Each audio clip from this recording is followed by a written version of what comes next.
I never meant to hurt you.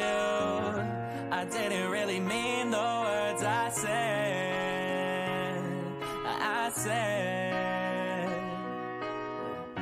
If I could take it all back, I swear I'd never do it all again. Cause I need you by my side and I need you in my life.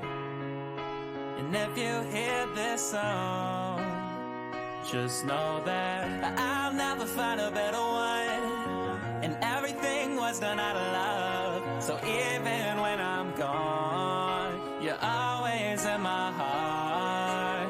A shine down California sun, cause everything was done out of love. So even when I'm gone, you're always in my heart. Serenity.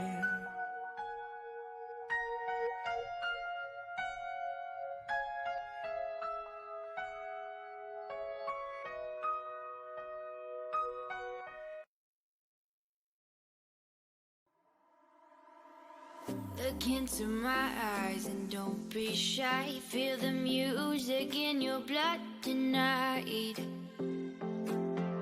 Feel the rhythm in my bones. What do you say? I don't know. Nah, I can't hear you out, yeah. Follow through the mellow. I can show you the right moves for you. Move your feet, come on and dance with me. Till that is all you wanna do, eh?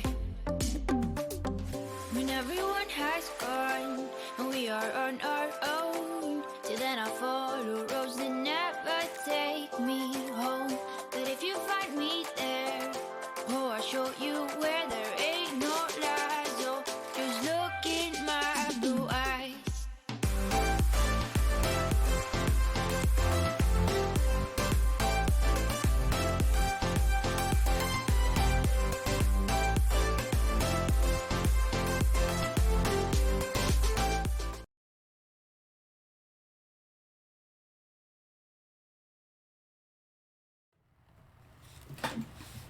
Hello friends, how's everyone today?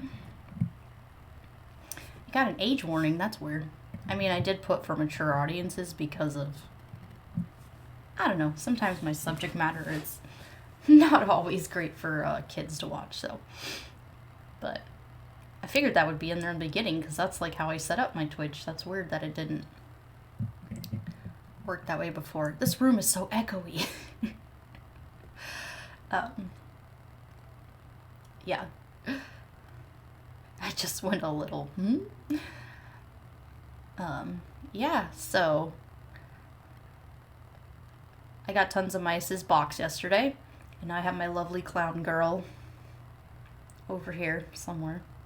I feel like she should be a mascot, and we need to name her, but we need to, like, all agree on a name for her. I don't think I'm going to watch all those movies, though. He sent me a bunch of clown movies, and I don't think I'm going to watch any of them, but we'll see.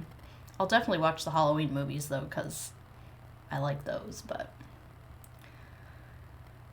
Well, I haven't seen them, but I feel like we all float in logic and reason. Yeah.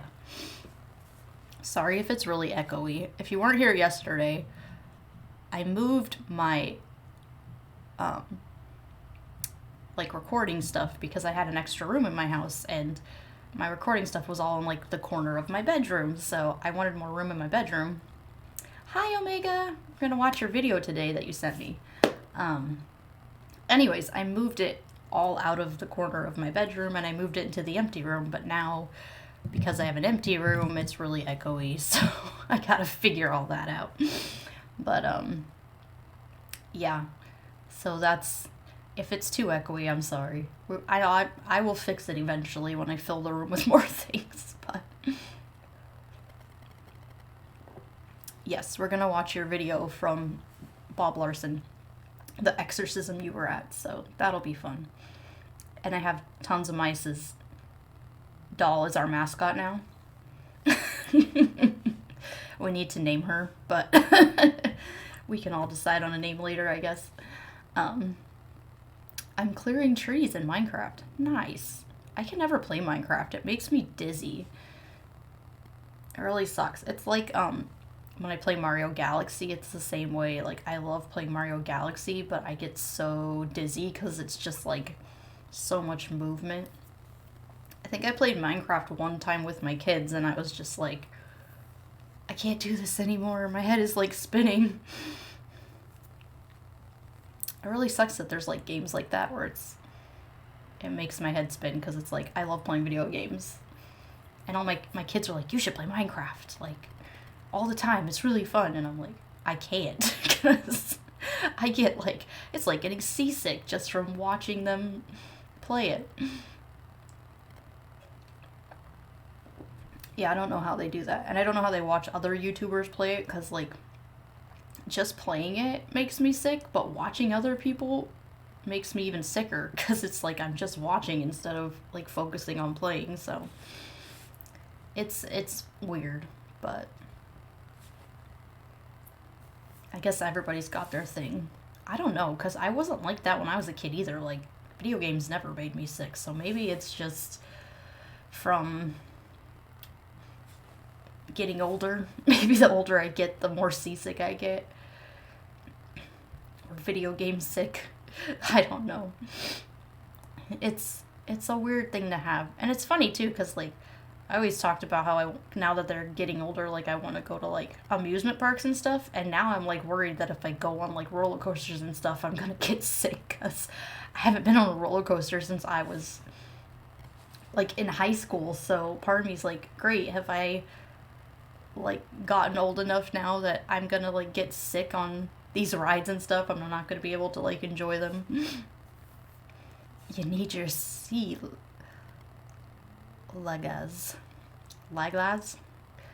Yeah, I don't know, we'll see. But I get sick now on just car rides, so. And that happened sometimes when I was a kid, but it wasn't as bad. Like, I feel like the older I get, the worse it gets. Which maybe it's just an age thing, I don't know, but it's weird. But anyways, yes, so Omega sent me a video of Bob Larson. I don't know if you guys watch Hannah Reloaded at all, but she does a lot of Bob blah, blah, blah, blah, blah.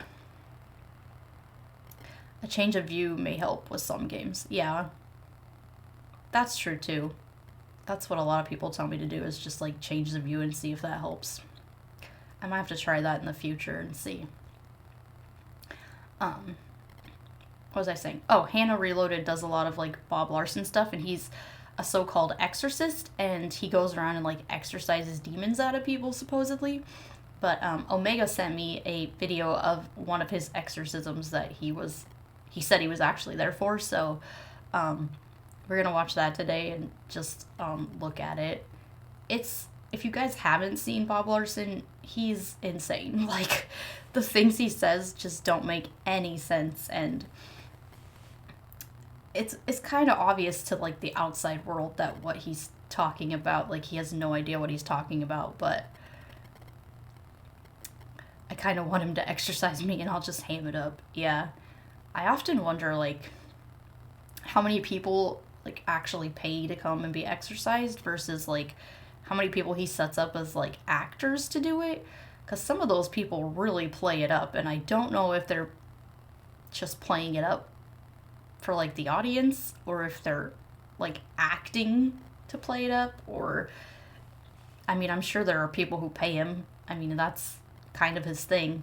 Like, he wants to get paid to do these sorts of things, but it is weird to me. It's very weird.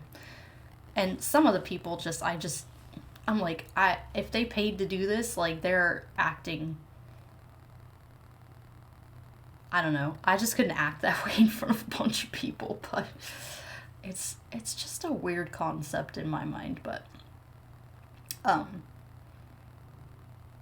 yeah, and this guy charges a lot of money to, like, exorcise people. I think they said, like, between $400 and $600 for an exorcism, so it's not, like, a cheap thing to do. And, sadly there are gullible people in this world who will give away their life savings because they think they're demon possessed or whatever, so, which is really sad. But I can't do anything about the fact that people are willing to shell out money for fake cures to something that doesn't even exist. So this is Exorcist Bob Larson's ministers to a victim of satanic ritual abuse.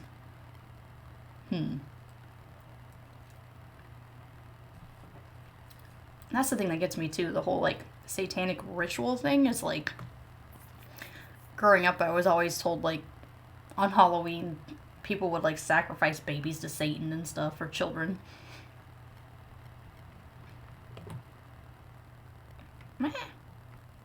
I injected myself with the Bible pages. I'm immune to COVID. Yeah. I know, it's getting worse where I'm at. They're talking about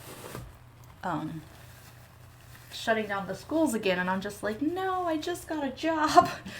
If they shut down the schools, I won't have a job at the school anymore, and then I'll have to stay home with my kiddos, have everything online again. But at the same time, it's I also don't want, people dying because people aren't doing what they're supposed to be doing, so. Did you sleep well? It looked like you did, the clown. Yes. I told everyone tons that the clown is now going to be our mascot. We should name her. She can just be the mascot on my channel now. Alright, let's see what Bob Larson has to, what kind of exorcism he's going to do on this person.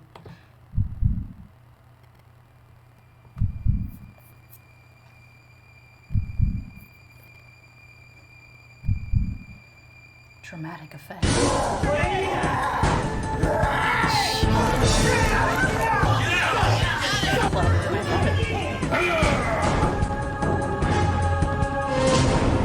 Bob Larson, the real exorcist. I swear to God, I'll kill you. Don't you dare. You're gonna kill me?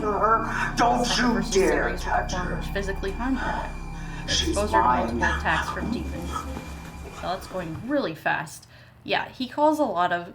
It's interesting to me that a lot of his, exorcisms, he always calls on, certain Bible characters, like Lucifer, and with a lot of the girls, he calls them Jezabel. And I just think it's funny that, he's picked, specific things, people in the Bible as, demonic entities as opposed to them just being people who lived during that time. And, there are, mythologies that have demons with names in them, but he never, actually mentions any of those demonic names. He always mentions, other gods and stuff like that, which is really funny. Because I remember one time I watched one where he was talking about, somebody was, possessed by Thor or something. In the name of Jesus, I cast you out, clown of hell.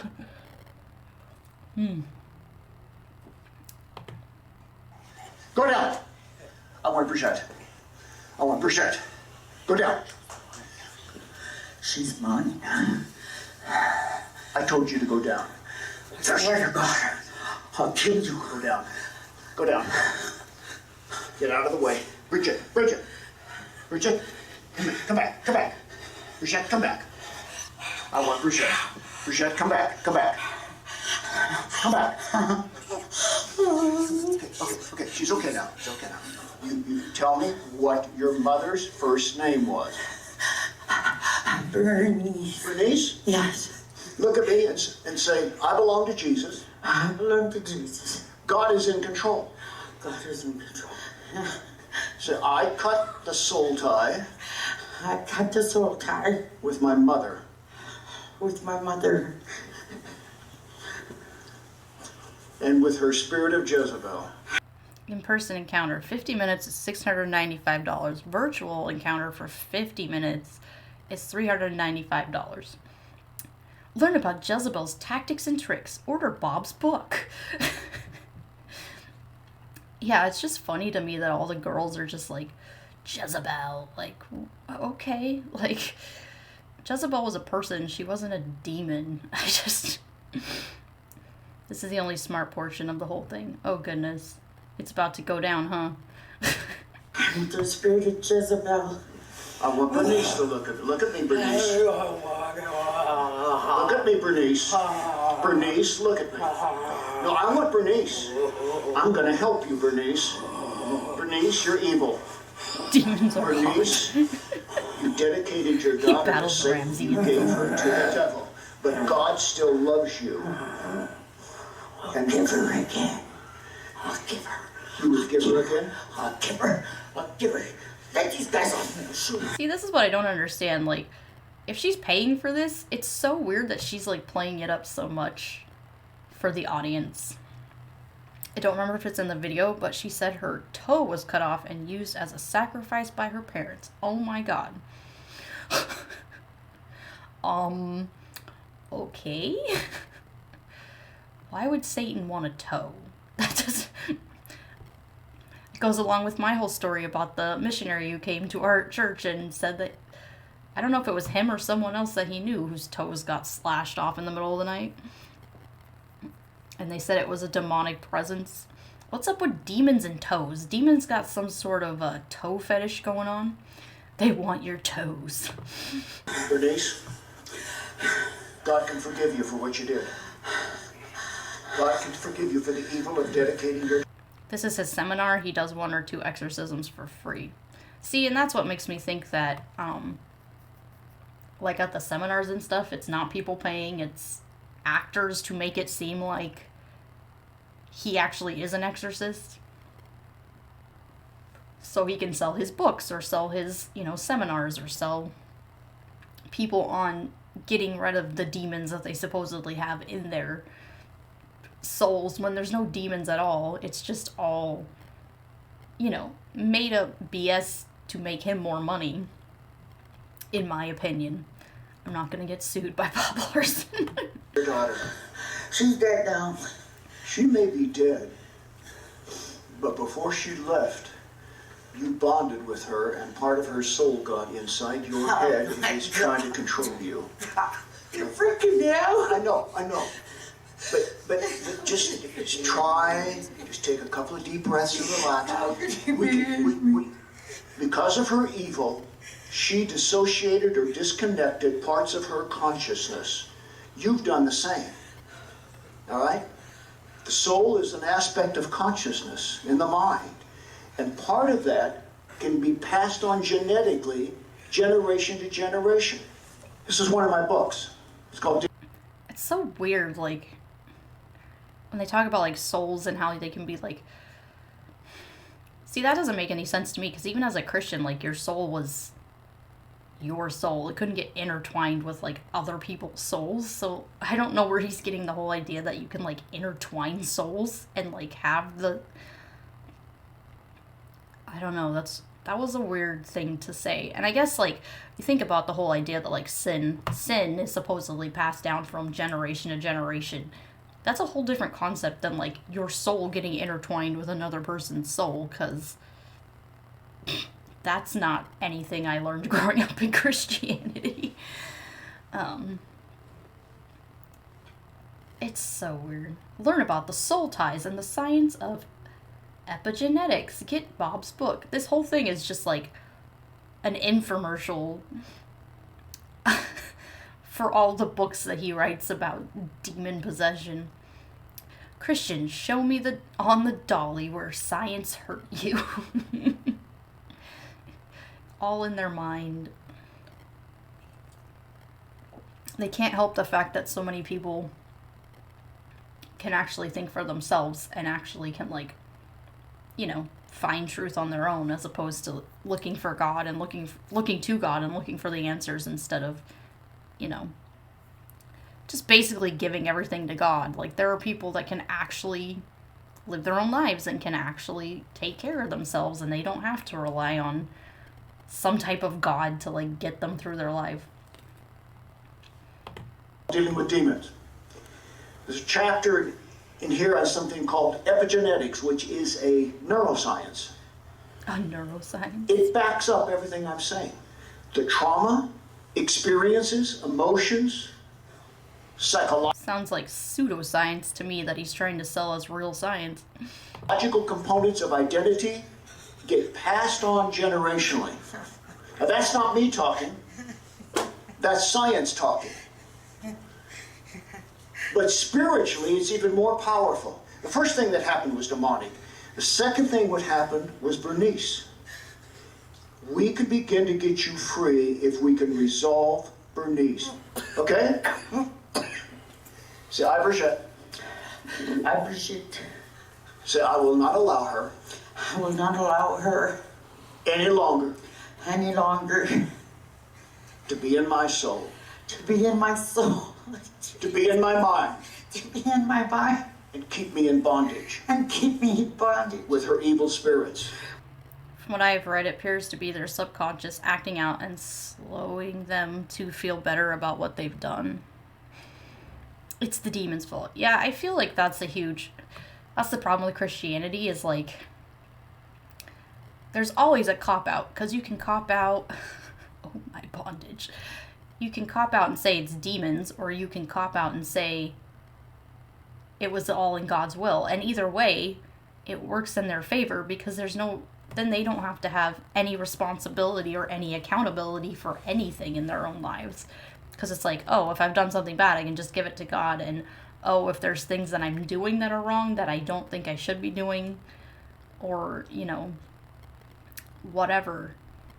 Like, it's not just me. Like, I am possessed by a demon that's making me do these things, as opposed to, I don't know. It's so weird, and I just don't understand that logic of not being accountable for your own actions and always placing blame on other things.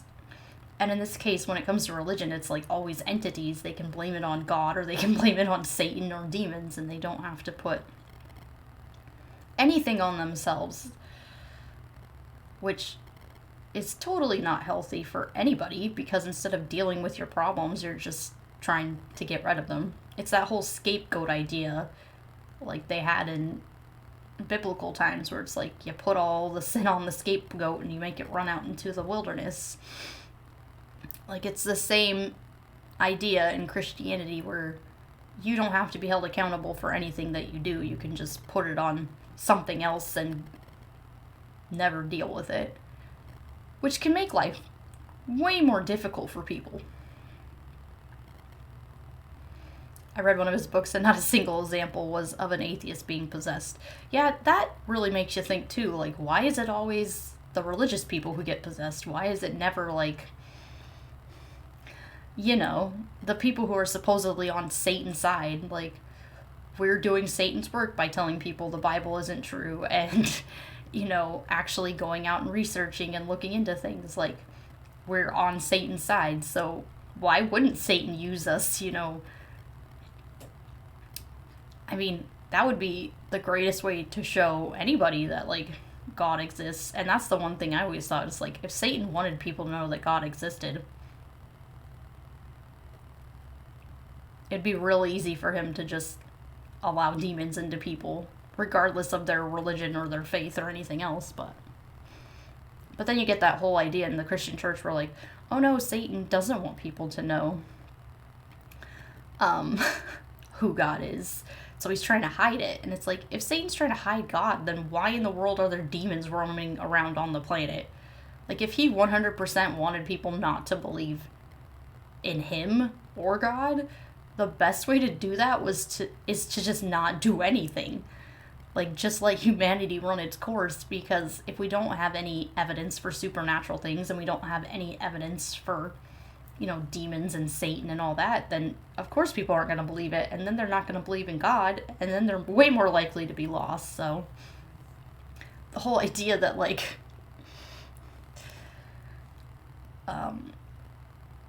demons come after just Christians or just religious people it really makes you, like, think about it and go, okay, something else is happening here, and we don't know what is happening.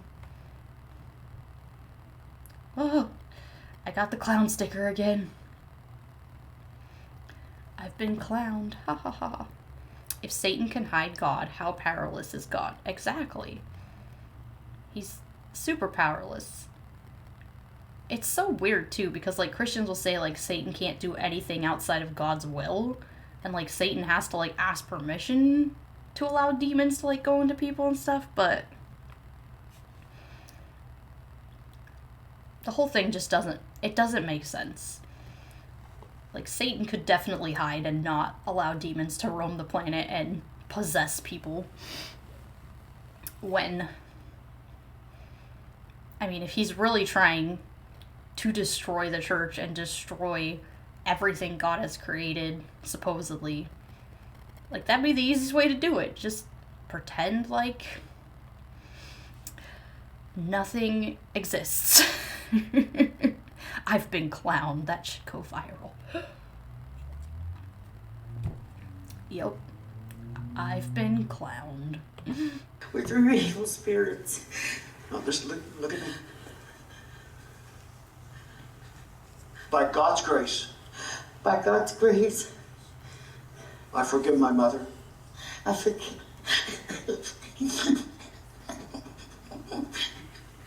Come on.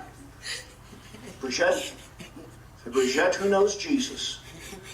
This is another alter personality state that's popping up in the middle of this, the human. The demons of dissociation. Distinguishing between the psychological and the spiritual when identifying demonic... I don't know what the next word is. Possession, maybe. This is so weird. I would be, like... I wouldn't even know what to do if I was sitting in this room, because I'd be like, this is ridiculous. Like, I don't know how anyone can sit here and think what is happening is, like, real. It's kind of like those, you know, those shows where people, like, supposedly get hypnotized or whatever, and it's really just people playing along with it, because that's kind of how it works, where it's like you think you're hypnotized, but you're really not. You're just playing along with the whole scenario. And I feel like a lot of these exorcisms that Bob does is kind of the same idea. Like, he's just working these people up into, like, this frenzy to believe these things are true.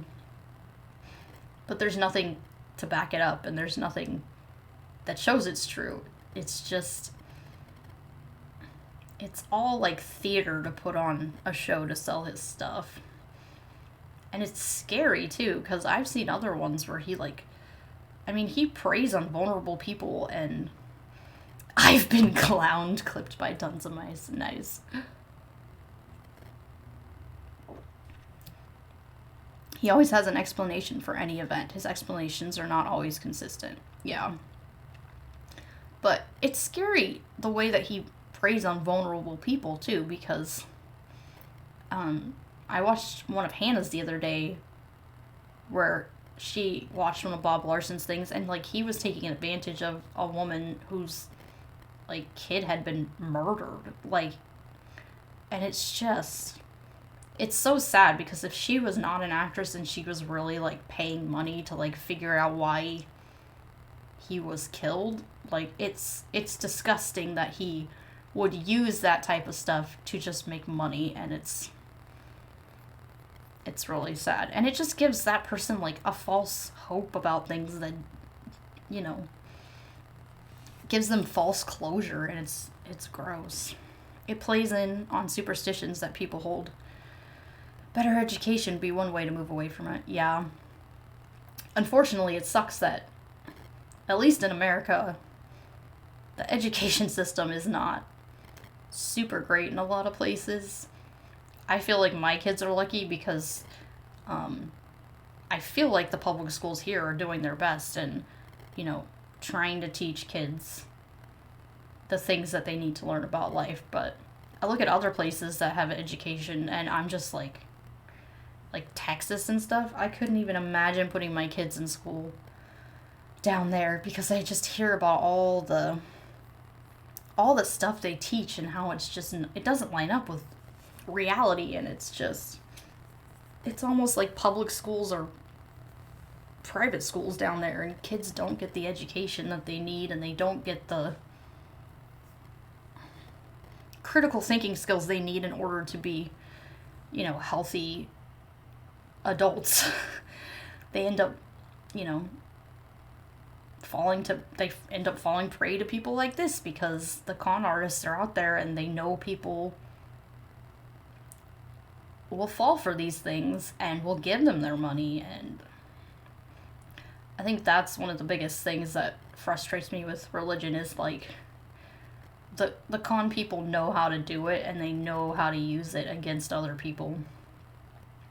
And it's sad to me that so many people, you know, fall for it, because I have a lot of people in my family and friends that I grew up with, like, they're all Christian, and they would 100%, like, believe in all this stuff, and they would give their money to a person like this, because if they thought they were possessed by a demon, like, they would do everything in their power to get rid of it. And unfortunately, because they were indoctrinated as children and told that these things are real, like, they can't get it out of their heads that it's not. And it's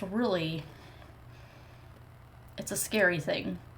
And I know I've talked about, like, my indoctrination and how I was raised believing that demons were real and that they could possess me and hurt me, and it really messes kids up, like, to think that way and to think that there's basically, like, evil things all around you that can attack you at any moment and there's nothing you can do about it.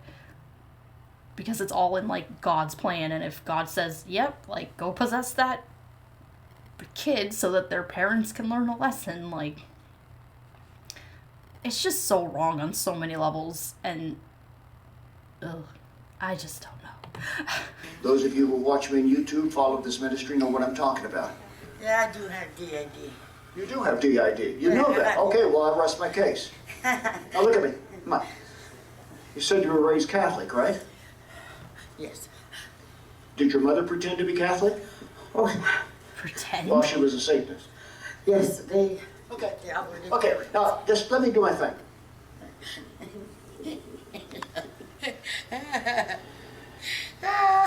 the name of the Father, and of the Son, Throw and of the water on Holy her? Spirit. No, you don't. Learn how to use the tools of an exorcist at the International School of Exorcism. Holy water's a joke, too. I love when COVID hit and, like, a lot of the, like, baptismal bowls and stuff like that had the holy water in it, they said they had to, like, take out because of COVID. And I was just like, that is hilarious, because that just shows you, like, holy water isn't any different than regular water. It's just water. Like, just because someone said words over it doesn't mean it's got some magical properties or whatever. I love those photos, because it just shows you how ridiculous religion really is. And seltzer, though. Yeah. No, don't do that to me. I don't want to go. I don't want to go. I don't want to go. Don't make me go. Don't make me go, please. Brigitte! Say, God help me. God help me. Forgive my mother. Forgive my mother. For dedicating me to the devil. For dedicating me to the devil. I want my mother. I want my mother. That part of her. That part of her. Her consciousness. Her consciousness. That has lived on in my And the mind. Oscar goes That has to... gone in my mind. To come to God. To come to God. Leave me. And leave me. What this video doesn't show is that he makes the bottle of water holy water. He sprinkles it on her and she loses it. Then at a later time, she takes a big drink from the bottle with no effect. If that's not, like, total BS, I don't know what is, cuz it's water, people. There's nothing special about water, other than it keeps you alive because you need it in your body. Bernice, look at me. Your daughter has forgiven you. God will forgive you. an anonymous gifter just gifted a tier 1 to Omega. Awesome. Thank you, anonymous gifter. Say, I, Bernice, I, Bernice, repent. Repent. Say it. repent Of my evil. of my evil, Dedicating my daughter to the devil. dedicating my daughter to the devil. Forgive me, God. Did she... Wait, is he talking about her mom or is he talking about her? Now I'm confused. Did she dedicate her daughter to the devil at some point? Is it because she's Catholic? I don't get it. I don't understand that kind of stuff. Like, the whole, like, fight between Catholics and Protestants, like... It's ridiculous. They're basically fighting over who has the better view of Jesus. She has to forgive her mom. Pop-Tart Jesus! I injected myself with Jesus. Pop-Tart Jesus. That's the best Jesus. Give me, God. Let this part of who I am Let this part of who I am have generational peace have generational peace in the mind of my daughter. on the mind of my daughter. Take me to your peace, God. Take me. Her mom used her in satanic rituals when she was a kid. See, how does she know that? And also, like, if her mom was Catholic, like, I feel like that's not... Once again, I think it's that whole view of Catholic versus Protestants, like, because a lot of things they do in the Catholic Church, like, people will say is demonic because it doesn't line up with, like, what Protestants believe. Late thanks to anonymous gifter. I renewed that subscription. Nice. Yeah, I don't know. It's weird. To your peace. Come on, say it. Take me to your peace. Take me. To your peace. Take me. To your peace. Take Take me to your peace. Say it, Bernice. Bernice, say it. Take me to your peace. I want this altar to stay out. Her mom was pretending to be Catholic, but was a Satan worshiper. Pop-Tart Jesus would taste better than trying to eat Jesus through communion wafers and wine. Yeah. Oh, goodness. I did stick a quartz rock in my water and left it in the sun for a few hours, and now it's stronger. Then again, I practice witchcraft. Yeah. Yeah, it's weird the way... I don't know. See, the whole satanic thing and, like, the Catholic thing, I feel like a lot of that is just the whole fight between Protestants and like, Catholics. Because Protestants will tell you, like, Catholics are satanic because they worship idols and saints, and they, like, have, like, shrines and stuff to people, and basically the entire Catholic Church is just what Christianity isn't supposed to be. Which is funny that Protestants, like, say all that, and then, like, their religion literally came from Catholicism. Like, if Catholicism had never been created in the first place, Protestants would not even exist. So it's just crazy in my mind that they don't see the problem with that, because they don't understand that, like, basically their religion came from that religion. And I know they, like... They just have their own interpretation of the Bible, and that's how all denominations get the way they are. You know, they interpret the Bible differently, and they go off and make their own denomination, and that's why, you know, the tree of Christianity just keeps branching off, and there's not any consistency to it. I drink bottled water and haven't had a kidney stone several years. Behold, the holy Evian. I can't talk today. Or read, apparently. Out of the way. I want the child who was dedicated to the devil to stay out of the way. Stay out of the way, sweetheart. Sweetheart, stay out of the way. I'm helping your mommy to turn to God. I'm helping your mommy to turn to God. This is so ridiculous. We can talk with you later, sweetheart.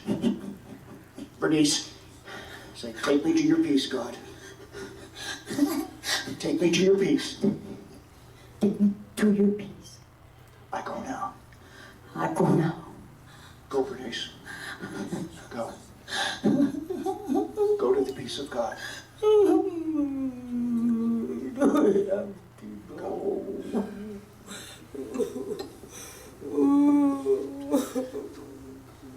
This stuff can get a little complicated. But the Lord showed me when she came up here that the Here you first... go. The International School of Exorcism teaches extensively on demonization. It's all just like a giant infomercial for like everything he wants to sell.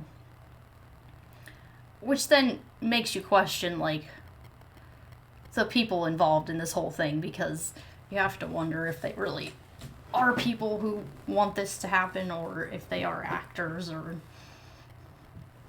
But this one seems more like it's a setup to sell his seminar, to make people come and want to be exorcists, or to understand like what demon possession actually is, according to him.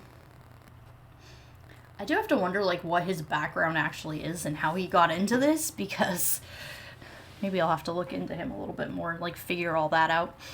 Maybe, I don't know if Omega knows any more about that, but at what point he was like, hey, I'm gonna just be an exorcist, like... First thing which was coming forth, actually the second thing, the first was a demon, the second was this embedded state of consciousness, this dissociated identity of her mother's consciousness who had dedicated her to the devil. I brought that forth in her mind to resolve it, and for her to speak forgiveness to that aspect of consciousness of her mother which was inherited in her. Now, that takes away the power of the demons. Now we can get rid of them. Now, you ready? Yeah. Ready to get rid of these demons? Oh, we're going for another round. Let's get it over with. Jezebel and Lucifer, look at me. Jezebel. Always Jezebel with the women. Always. There's never like any other demons. It's just Jezebel. You know. Who told you? Who told you? What did you call me? You may have a demon. Find out now at www.demontest.com. Might have to go take that test. Should we go take the demon test on screen and see what it says? I smite you with the judgment of God. Say, I, Jezebel. I, Jezebel. Hi, Jezebel. Bind myself I bind myself to Lucifer. To Lucifer. to Lucifer. And all my kingdom. And all my kingdom. And all my kingdom. And oh my... Get Bob's 500-page encyclopedia handbook with all your needs to know about demons and the devil. For one night only at the Comedy Store, Jezebel the Demon. You gotta make an account? Dang it! I don't want to make an account, I just want to take the test. I want to see if he'd say I was demon-possessed just because I was an atheist. Oh, probably. You're demon-possessed because you don't believe in God. 10-minute email exists. I do have a couple junk emails that I use for like stuff I don't want people sending me, but I could always do that, I guess. Maybe. And all my kingdom. And all my kingdom. We lift the curse. Say, we lift the curse. We lift the curse. From this woman. From this woman, say it. From this woman And future generations. and future generation. The curse is lifted. Oh, here we go. Say Another it. book. What's this book? Free yourself from Satan's grasp by identifying and breaking... I can't see the last word. The curse is lifted. under Soul future ties. generations. Yeah, I don't understand soul ties. I feel like that's something he just made up, but I could be wrong. I might have to look into that too and be like, what is a soul tie? Because it's just weird. I feel like it, like I said, I think it's more of like that sin nature being passed down for generations, but the way he explained it was a little bit different than that, so. Get up, Jezebel! Oh, Speak! Say, I, Jezebel. Say, I, Jezebel. oh, Jezebel, With no more right with no right. to this woman of God. To this woman of God, With all my kingdom. with all my kingdom, Go now. go now. To the pit. Come on. Oh, don't let me go. Come on, help me out here. Tell this thing where to go. Go. Go. Go. Go. Come on. Come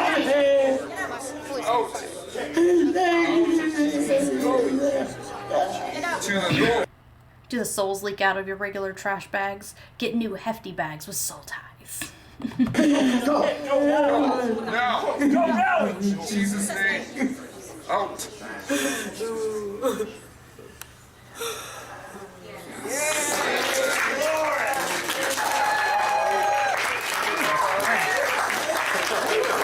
Okay, this guy's running a big scam because he's worth $15 million. Just from like his books and his exorcising people. See, this is the stuff that makes me upset, is like, this guy's he's making millions off of people's gullibility, and it's just sickening. I think it just frustrates me because I know so many people that would totally buy into this, and this is a huge problem with religion in general, is just buying into this kind of stuff and giving away every last penny you have to do things like this when, you know, we live in a world where you can... Oh, Leon's taking the test. Tell me what it comes out as, Leon.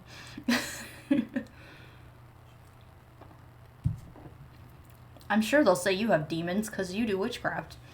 And Christians think that's like satanic.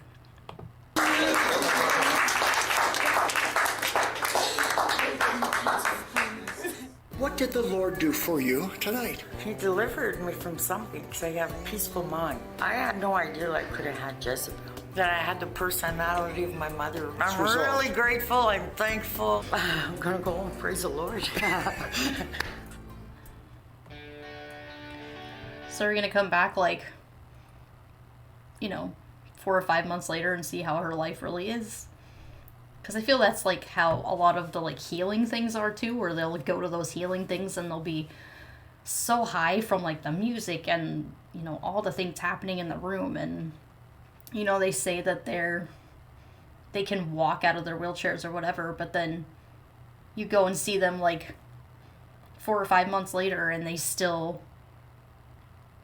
have the same problems. It was just, you know, they had that high from that one night that made them think that things were better when it really wasn't, where it was all just a placebo effect. Do voices tell you to commit illegal acts, blaspheme God, or indulge in immoral acts? Like, I don't have voices telling me to do those things. I just do those things.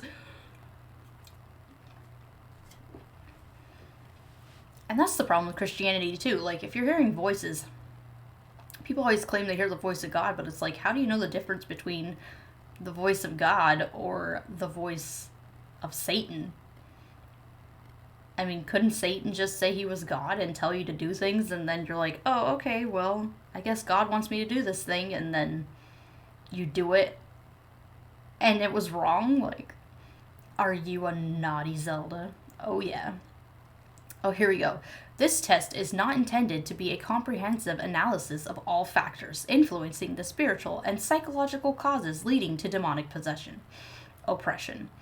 It is not conclusive, but rather can serve as a guide regarding whether or not demonic harassment is a possible consideration.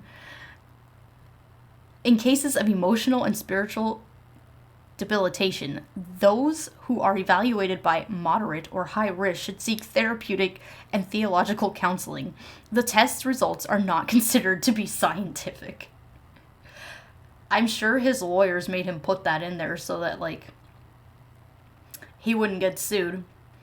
Satan speaks with a southern accent. Well, I guess the South is... Well, no, I was gonna say, I guess the South is in trouble then, but maybe not. At least they're following... I was gonna say, if he speaks with a southern accent, they're probably following the right dude instead of the wrong one. Scientific analysis, but a rather broadly determined gauge of potential demonic activity. The risk increases if the person taking the test has previously received no inner healing, counseling, or deliverance for their issues. Oh my goodness. And you have to wonder how many people, like, I live in the South is in trouble. Yeah. Actually, like, go and seek out mental, like, evaluations and stuff before they go to Bob Larson. I would say no. Low risk? You're at low risk? Is that what it said? That's funny. Yeah, I could not. I don't know how people live in the South. Honestly, the Bible Belt, it would drive me... I think it would drive me crazy. Your test score is 15. You are low risk for demonic oppression, possession. Scoring test results. Responses are evaluated as follows. Items marked never have no value. Items marked passed are scored 1 point. Items marked current are scored as 2 points. Critical questions add 1 additional point to the final score.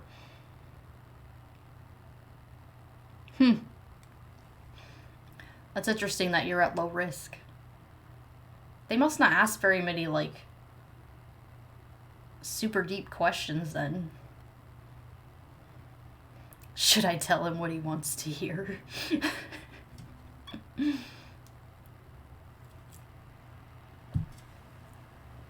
Why is there, like, 5 more minutes on here? Is he just gonna shill us his, exorcism school? Let's find out about his school of exorcism.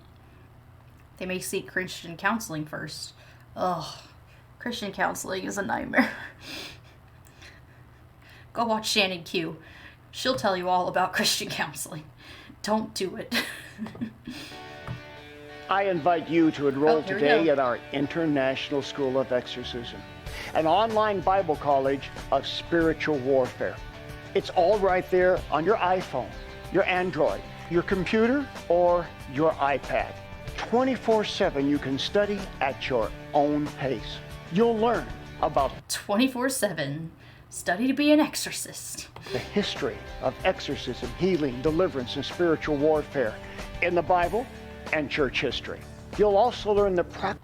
I watch Shannon whenever I find she's on. I love Shannon. She's so funny. And she's so smart. Like, she knows so much about just the mind and all that. It amazes me. I love people who, like, know what they're talking about, because I learn so much from them, and it's, I don't know, it's just nice that she took that leap and decided to, like, do YouTube, because I definitely have learned a lot from her.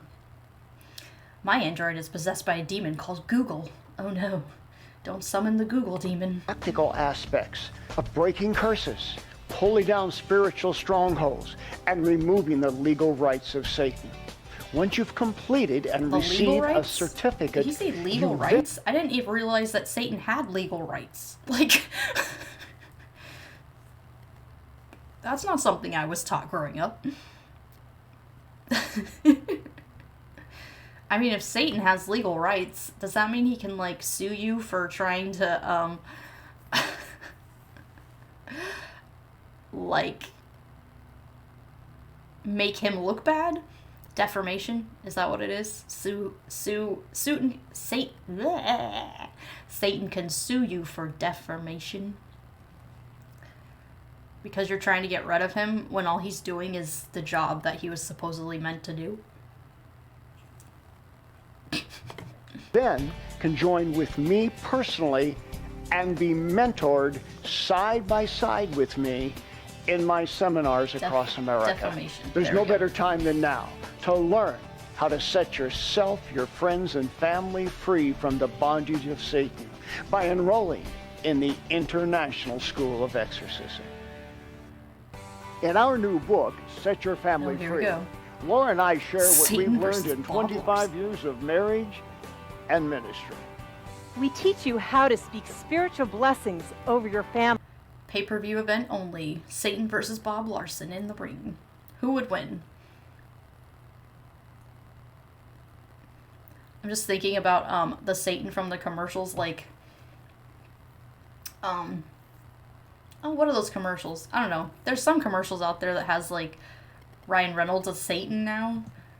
And I'm just like, if that Satan went up against Bob Larson, I feel like Bob Larson would be knocked out real fast because he's buff. Family, and offer 10 prayers that will break generational curses of the ancestors. We also offer detailed prayers that family members can pray for one another. We teach how to raise children with purity principles, Oh, how to God. prepare them for adulthood, and how to break Purity principles, that's code for we tell girls that they're less than men. And they have to have a husband in order to be worth anything. And you have to be a virgin when you get married. All that nasty crap. My worth is not my virginity, thank you very much. every assignment of Satan over their lives. And for married couples, there's a frank chapter about sex.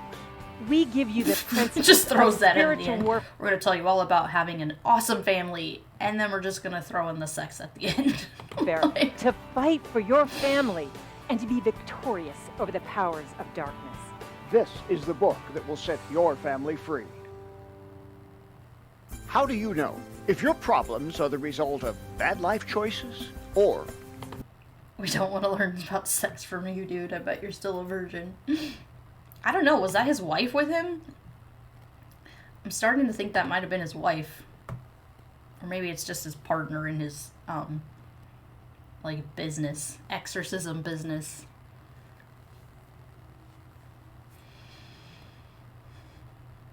It's people like this that I hope don't have children because... Oh. It's scary, dude, that there's more... There could be more of him running around somewhere trying to con other people out of their money. demons? And what do you do if your problem is demons? My 200-page How do I know book, it's Dealing with demons? Demons, has answers for His questions virgin wife. most are afraid to ask. Can Christians be demon-possessed? How can I know what's natural and what's supernatural? Dealing with Demons will teach you how to recognize symptoms that the devil is at work in your life or the life of someone that you care about. Learn strategies to Don't avoid delay. Satan's traps and walk in freedom and supernatural now. protection. Read Dealing with Demons and be one step closer to living in spiritual Dating with demons. The most frequent Yes. How to take a demon on a date. I think he has 3 young adult daughters. They were doing the exorcism thing. Oh my god. I hope they don't want to be frauds like their dad, but I don't know. I've seen a lot of like ministers and stuff that are definitely frauds and their children go into the same, you know, type of ministries and things that they do. And I always wonder, like, if their kids actually believe the things that they were taught, or if they know their parents are frauds, but they see, like, oh, my dad's a millionaire because he cons all these people, and I can be a millionaire too, so...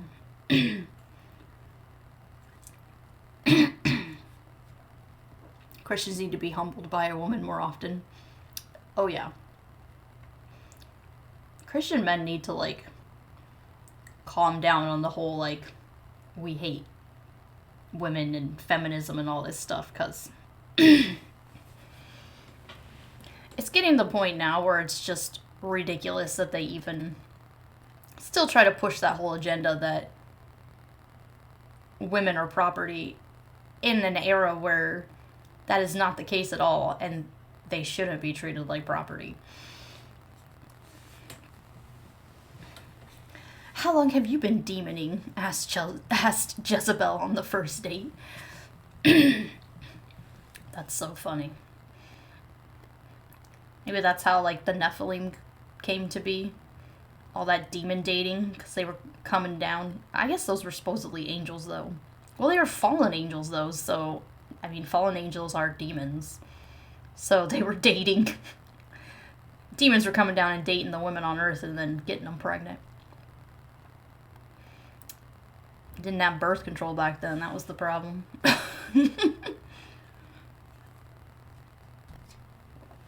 And we're going to learn about Jezebel now? Here we go, Jezebel. Demon that I deal with is the spirit of Jezebel, the most prevalent evil spirit of our age. This demon wants to destroy your health, your finances, your marriage, your family, and your church. And how? Notice how he doesn't say how she's going to do all those things. He's just going to leave it to you to, like, go buy the book and read about it. And it probably doesn't say very much in the actual book. I don't know how his writing skills are, but, you know, a lot of Christian books are just... They don't really dive deep into the actual problems of everything in their religion. They just... make up things as they go half the time. The pull-out birth control method doesn't always work. Yeah. You think? Learn the tactics of Jezebel throughout his... This murderous, controlling evil spirit is on assignment to destroy every Christian. It's funny that she's out to destroy every Christian, but she only seems to be going after the women in Christianity. Not like... You don't see him saying that, at least in, like, the videos I've seen of him, I've never seen him say anything about Jezebel when it comes to men. It's always the women who have the spirit of Jezebel in them, so. History and in the time in which we live. My book, Jezebel, Defeating Your #1 Spiritual Enemy, is your key to overcoming this demon, which is Defeating more Jezebel's prevalent than at mammon. any time in human history. Get your copy today. Jezebel, Defeating was Your Satan. #1 Spiritual Enemy. Holy crap, it just keeps Took the going. curses away from me. Go see Bob Larson because he can help you. If your life isn't all that it should be, if relationships aren't working, if your health, your finances, or your spiritual life are unhappy, schedule a personal one-on-one encounter with me. AKA, if your life sucks, it must be because of demons. Like, not that life just sucks sometimes. Oh my god, it's just never ending. I swear there's like 5 minutes of just commercials on his stuff in here. We'll get to the root of the issues that are holding you back. We'll give you answers and a whole new direction in life. Oh, what a change, what a difference when you have an encounter with God. Take action. I look forward to seeing you soon. Find out when Bob will be in your area. I don't know if I want to know when he's going to be in my area. It doesn't look like he's anywhere near me. Florida, huh? Find out if you have a demon. DemonTest.com. This is insane. It's like a used car salesman. It just keeps going. We encourage your support for this worldwide outreach. I honestly to do just what want to watch it Jesus to did. see how much For it the keeps latest going, 'cause information it's on ridiculous. resources, seminars, conferences, training institutes, retreats, and international missions, Never stops. go to boblarson.org. Thank you for your prayers Turn it and off, financial please. partnership. Oh my gosh. What is happening? That's insane, man. Oh, it's done. That took forever. There was something other than ads. He used to be able to get past his paywall and take the demon test for free. Oh, is he making you pay it now? Or do you have to pay for it? I don't think Leon had to. Did you have to pay for it, Leon? No, it's free. Okay. I might have to go take it, like, just make a fake account. Just don't tell anyone about the actual...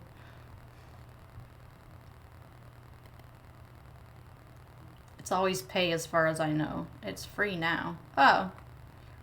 That's weird. I mean, it's not... it's not free if, I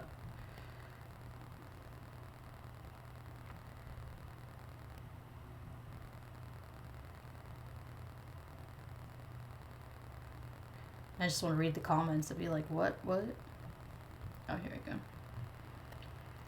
Probably all the Christians, like, praising him.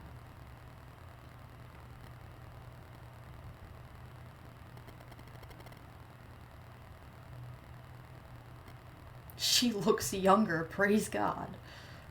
Bob is so cool. He deals with this so smooth. What? What are you talking about?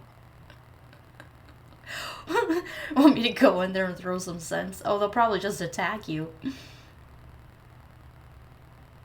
I thought when you die, your soul goes to heaven or hell, not back in someone's body. Yeah, the whole cell tie thing doesn't make any sense. The charge will appear on your card as demon tested. It comes back and you're like, what? What's the name of this video? Let me see. Bob Larson, the real exorcist. Exorcist Bob Larson ministers to a victim of satanic ritual abuse. I can probably just give you the link. Here, I'll put the link in the chat. There you go. I put the link in there. So now you can click on it, Leon. And anybody else who wants to go comment on the crazy Bob Larson stuff. Now I'm just like looking at all the comments because I'm just like, what? What a load of crap. None of this has anything to do with actual biblical Christianity. I don't know if they're a Christian or not, but that's awesome that they put that on there. Oh my God. It's crazy to me that so many people, like... Yeah, it doesn't make any sense. I found a link years ago that would get you past the paywall. I would share it with atheist sites and people post their results. It was fun. Nice. It's crazy, man. Just the amount of... Like, he's really pushing for, you know, all of his stuff. Demon test. Was it org or com?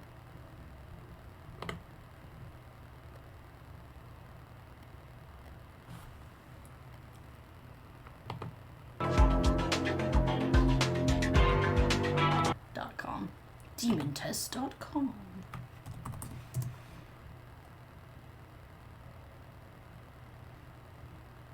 Loading, loading, loading.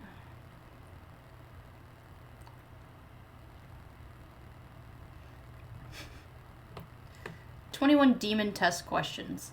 Thank you for taking time to take the demon test. This may be the most important spiritual decision you make, based on 40 years of research and thousands of hours in personal ministry. The test is designed to quickly determine an individual's spiritual needs. Spiritual Freedom Church International is committed to helping you change your life. Consider visiting our office in Arizona. No, thank you. Receive ministry through one of our various virtual telecommunication methods. To those who believe in demons or devils, know that there are only 4 gods: Nimrod, or Sasquatch Nimrod, the goddess boy Bojangles, the sex fiend Lucifenia, and the glorious tones of MMM. Seriously, people, grow up. The boogeyman isn't in the closet. Santa isn't real, and your teddy bear can't protect you. Now go and hug a subatomic particle." Would the demon let you know that you had a demon, or just pretend to be the flu? Yeah, that's the problem with Christianity. Like, sometimes it's just sickness and you have no idea. Create an account. I'm gonna have to, like, use one of my burner accounts. Blah, blah, blah. Oh, in this time of COVID-19 crisis, we are making the demon test available to everyone at no cost. So because COVID is happening, you can get the demon test for free. But once COVID is over, he's gonna start charging again. Oh my god. How ridiculous. Dun, dun, dun, dun, dun, dun. Alright, let's fill this out and see what we do. I gotta figure out. Okay. I'm gonna turn that off for a second.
Put it back on the live screen.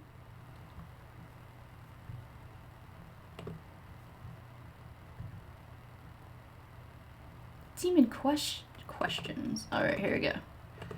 Do you sometimes exhibit uncontrollable outbursts of anger and violence? No. Have you experimented with 2 or more forms of the occult? Have you been... that's not a great one to ask. Man, some of these are not... I feel like that's not a question you should ever ask. Do you sometimes manifest behavior not consistent with your normal personality? Nope.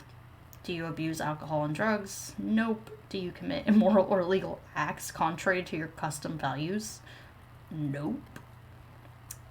Oh. See, these kind of questions I feel like should be for a therapist, not for some random dude who's trying to sell you crap. No, I have not. Are you sometimes overwhelmed with feelings of severe depression? Nope. Do you indulge in self-abuse? No. A therapist is liberal. Yeah, therapists are better than this. Have you experienced life-changing trauma from which you haven't recovered? I mean, I have had trauma in my past from... But, I mean... That's such a weird question to ask, because I feel like a lot of people have trauma. I came out moderate for my results when I did it. Do you know of ancestors who committed murder-suicide or nope? I feel like I'm gonna have a no on all these questions. Voices commit illegal acts. Have you asked Satan to take your life in exchange for something? Has anyone ever mailed you a clown? Yes. Have you asked? No, I have not asked Satan for anything. Do you live in a fear-based life resulting in paranoia?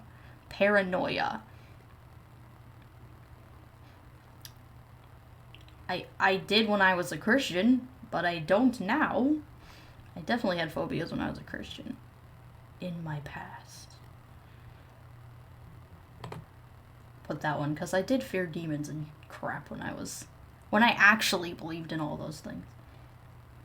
Have you experienced emotional or physical abuse? No. Have you ever been... Have you felt repeated disabling episodes of rejection? Have you failed repeatedly in significant relationships? Okay, that's a weird one. Have you failed to experience trust?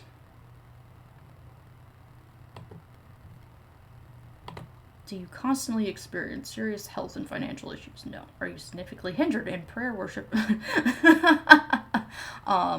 I don't go to church and stuff, so we're gonna just put currently. Let's see what we get. Oh, is he recommending books for me now? I am low risk. I'm a 5. Well, that's good to know. I have to wonder, like... No, I feel like, you know, like, everybody takes those, what is it? The Enneagram tests or whatever? Enneagram tests. And everybody always is like, oh, what number are you? I feel like everyone should take the demon test from Bob Larson's website. And all the atheists should put their scores. And just see, like, all the low scores that we all have. Because I feel like atheists would have way lower scores than Christians do.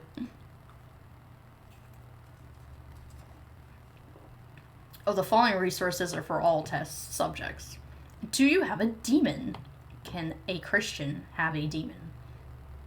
His book of spiritual warfare. Oh my god, he's got so many. Oh, they're just for like each question. It just tells you what book you should get for each question. Or apparently a downloadable video. Ridiculous. That is the most, like, ridiculous thing I have ever seen in my life. He's just using it to make money. That's insane, man. Oh, my mind is just like, what is happening? Yeah, I've watched a lot of his stuff on Hannah's channel, and I'm just like... I don't understand people and their... need to, like, go to things like that.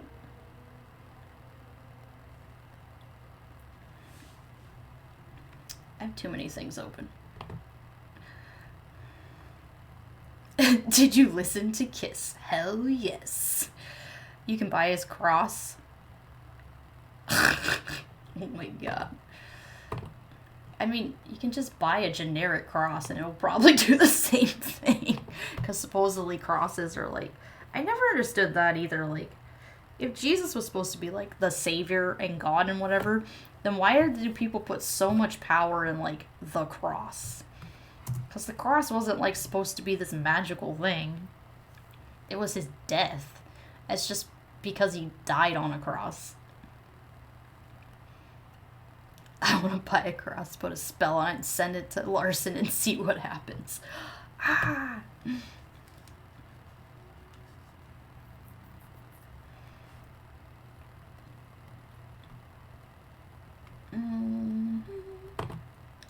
With his cross, the demons, you are for real and should be fearful. Where is my... it's gonna see my save videos. Watch later.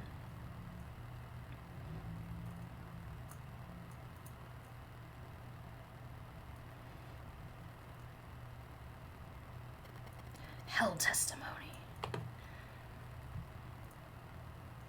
In heaven, this little girl came up to me. She told me she died in your tummy. The pain that I suffered watching my son that close to death. We're in trouble. You call some friends and pray for him. The hospital said that you... Every time. A couple months later, after I have this Every time. How did that get so messed up? What is happening? What? Okay. No. I'm gonna go listen to metal. This is getting painful to watch. I gotta fix my... Not that. My, video got all messed up somehow. We'll fix it. Fix it, Felix. Hugs away. Gives a satanic cat. Is it a black cat? I would assume it's a black cat.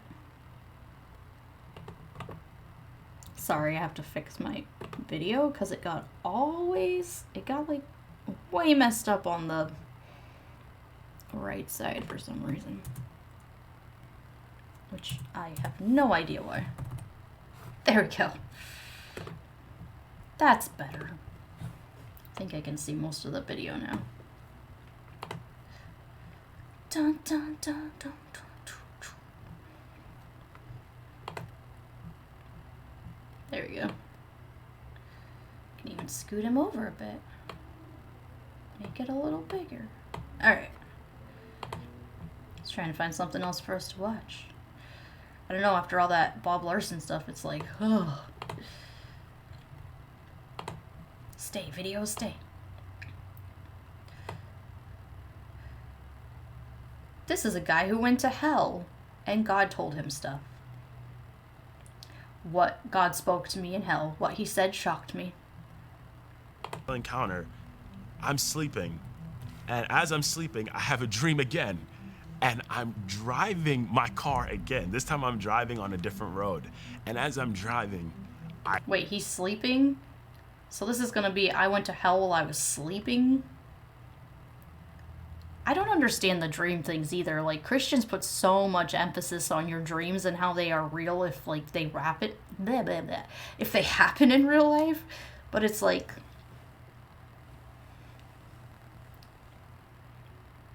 dreams are dreams, dude. Like, you're asleep. You don't know what's happening. Your brain's just, like, working while you sleep. It's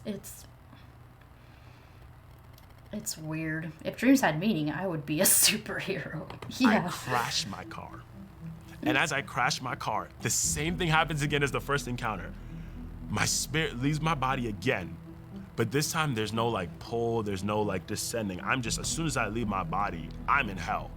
But this time, different from the first time, This is weird, because it started kind of in the middle of him talking, which... Because apparently this is the second dream he's had about this, but that was the beginning of the video, so. Huh. How feel odd. intense heat. The first time there was no heat, I didn't feel flames, I didn't feel any of that. This time, I feel tremendous heat to the point where it is unbearable. So my name's Andrew Agri, I'm 21 years old, and I'm actually a college student at LCU. How long have you been faithfully walking with Jesus? It's been about 2 years now. And do you come from a religious background?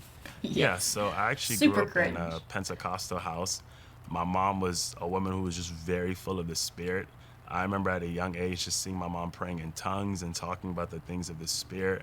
And she was just someone who was just so on fire for God. And as a kid, I grew up with that too. People speaking in tongues and claiming they were filled with the Holy Spirit. And in church, people would like dance around and they would like get hands laid on them to like pray, and they would just fall over. Like, which is funny to me now, because if I went into a church now that did that, I would just be like, mass hysteria. Like, this is just mass hysteria at its finest. Didn't fully understand how someone could just be so on fire and so passionate about God. And I remember, especially when I got into high school, my mom started going even deeper in the things of God. I remember one thing that really affected our family was losing my grandmother, and just seeing like how my mom was able to just persevere and like stay with God. And that really spoke volumes to me. And I just remember somewhere around my sophomore, junior year of high school, my mom started having these Bible studies in the house. And you know, like before, when it's at church, you can kind of like make excuses and kind of like avoid it. But when it's in your house, like you gotta go. So I remember being forced to go to these Bible studies, and it really just... So I didn't want to go to church, but I was forced to go to church. And it was easier to like not go to church when I'm in a whole different part of the building. But when it's at my house, I have to do what my parents say. That's funny, because I'm not someone who... once again, I'm somebody who doesn't like to break the rules growing up, so like, I never once thought about like just not going to church. Like, when my parents dropped me off for like youth group and stuff, I would just go to youth group. Like, it never even occurred to me like I could have totally been doing something else with all that time. I could have snuck out in the back and hung out with my friends. Like, no, I was in the building being indoctrinated. Just seeming so religious to me, like I never had a true relationship with God. I guess I would say I accepted Christ in about the 5th grade, but I didn't really have any true relationship with Jesus. And then when I got to college, my freshman year, I just remember my mom dropping me off at school, and she was like, okay, you grew up in a Christian house. We've parented you. We've shown you the ways of God. We just pray that you follow Jesus. And that is not what I did my freshman year.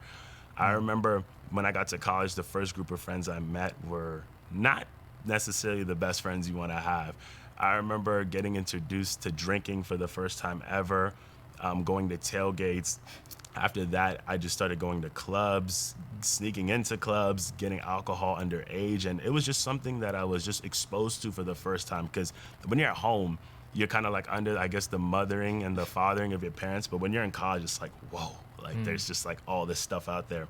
So I just remember getting into drugs too. I remember telling myself that I would never smoke, but somehow I ended up getting into drugs. And it's like, when you open yourself up to the things of the world, you just start going down a path. And I was really headed down a dark path. I remember meeting another group of friends, and we started throwing these house parties, and there were like 200, 300, 400 people in a small town house. I don't even know how that was possible, but I just remember police coming, fights, all these different things going on. And I just remember thinking that like that was the life that I wanted to live, because a lot of times you see like in videos and music videos and stuff like that, you see, oh, it's all about partying, it's all about smoking, it's all about girls. So that was the life that I wanted to live, and that's what I tried to find my identity in. And I remember one night, this was one of the nights where I knew God was with me. And I think that's like, so he lacked any self-control. Yeah, and I think that's the problem, is that like Christianity doesn't teach you self-control at all. It keeps you in this bubble, and then when you step out of the bubble and you like see the real world for the first time, it's like letting a kid go in a candy store. Like, they don't have any, they're not taught to have self-control. They're taught to rely on God to do that. And when you put all of your, you know, your mindset into the fact that, oh, God will just take care of whatever, once again, it's that whole accountability thing. Christians don't have accountability for what they do, because it's all in God's plan. Like, and if they go out and go crazy, like, maybe that was just a way that God was trying to get them to come back. It's and unfortunately, the way that Christian parents keep their kids in bubbles, it really does create monsters when they get older, because they don't know how to deal with that. They don't know how to deal with the world. They're just told not to be a part of it, and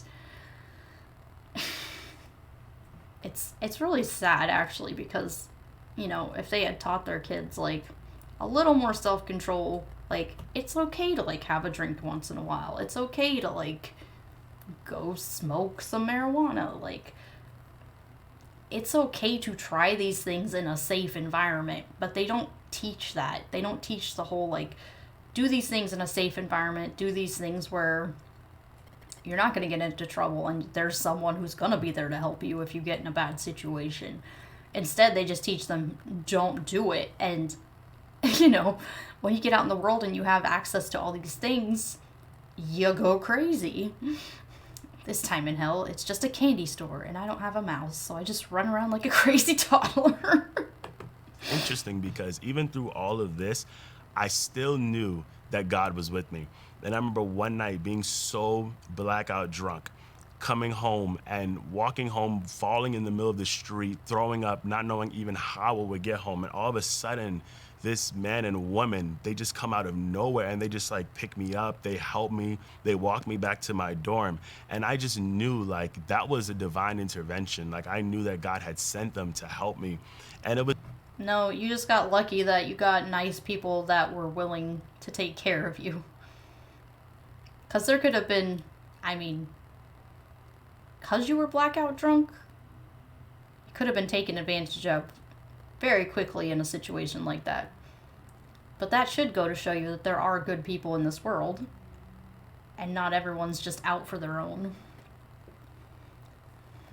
And you just got lucky that they happened to be the same place you were at that time. It was just little things like that where I had the awareness of God, but I still kind of wanted to live my own life.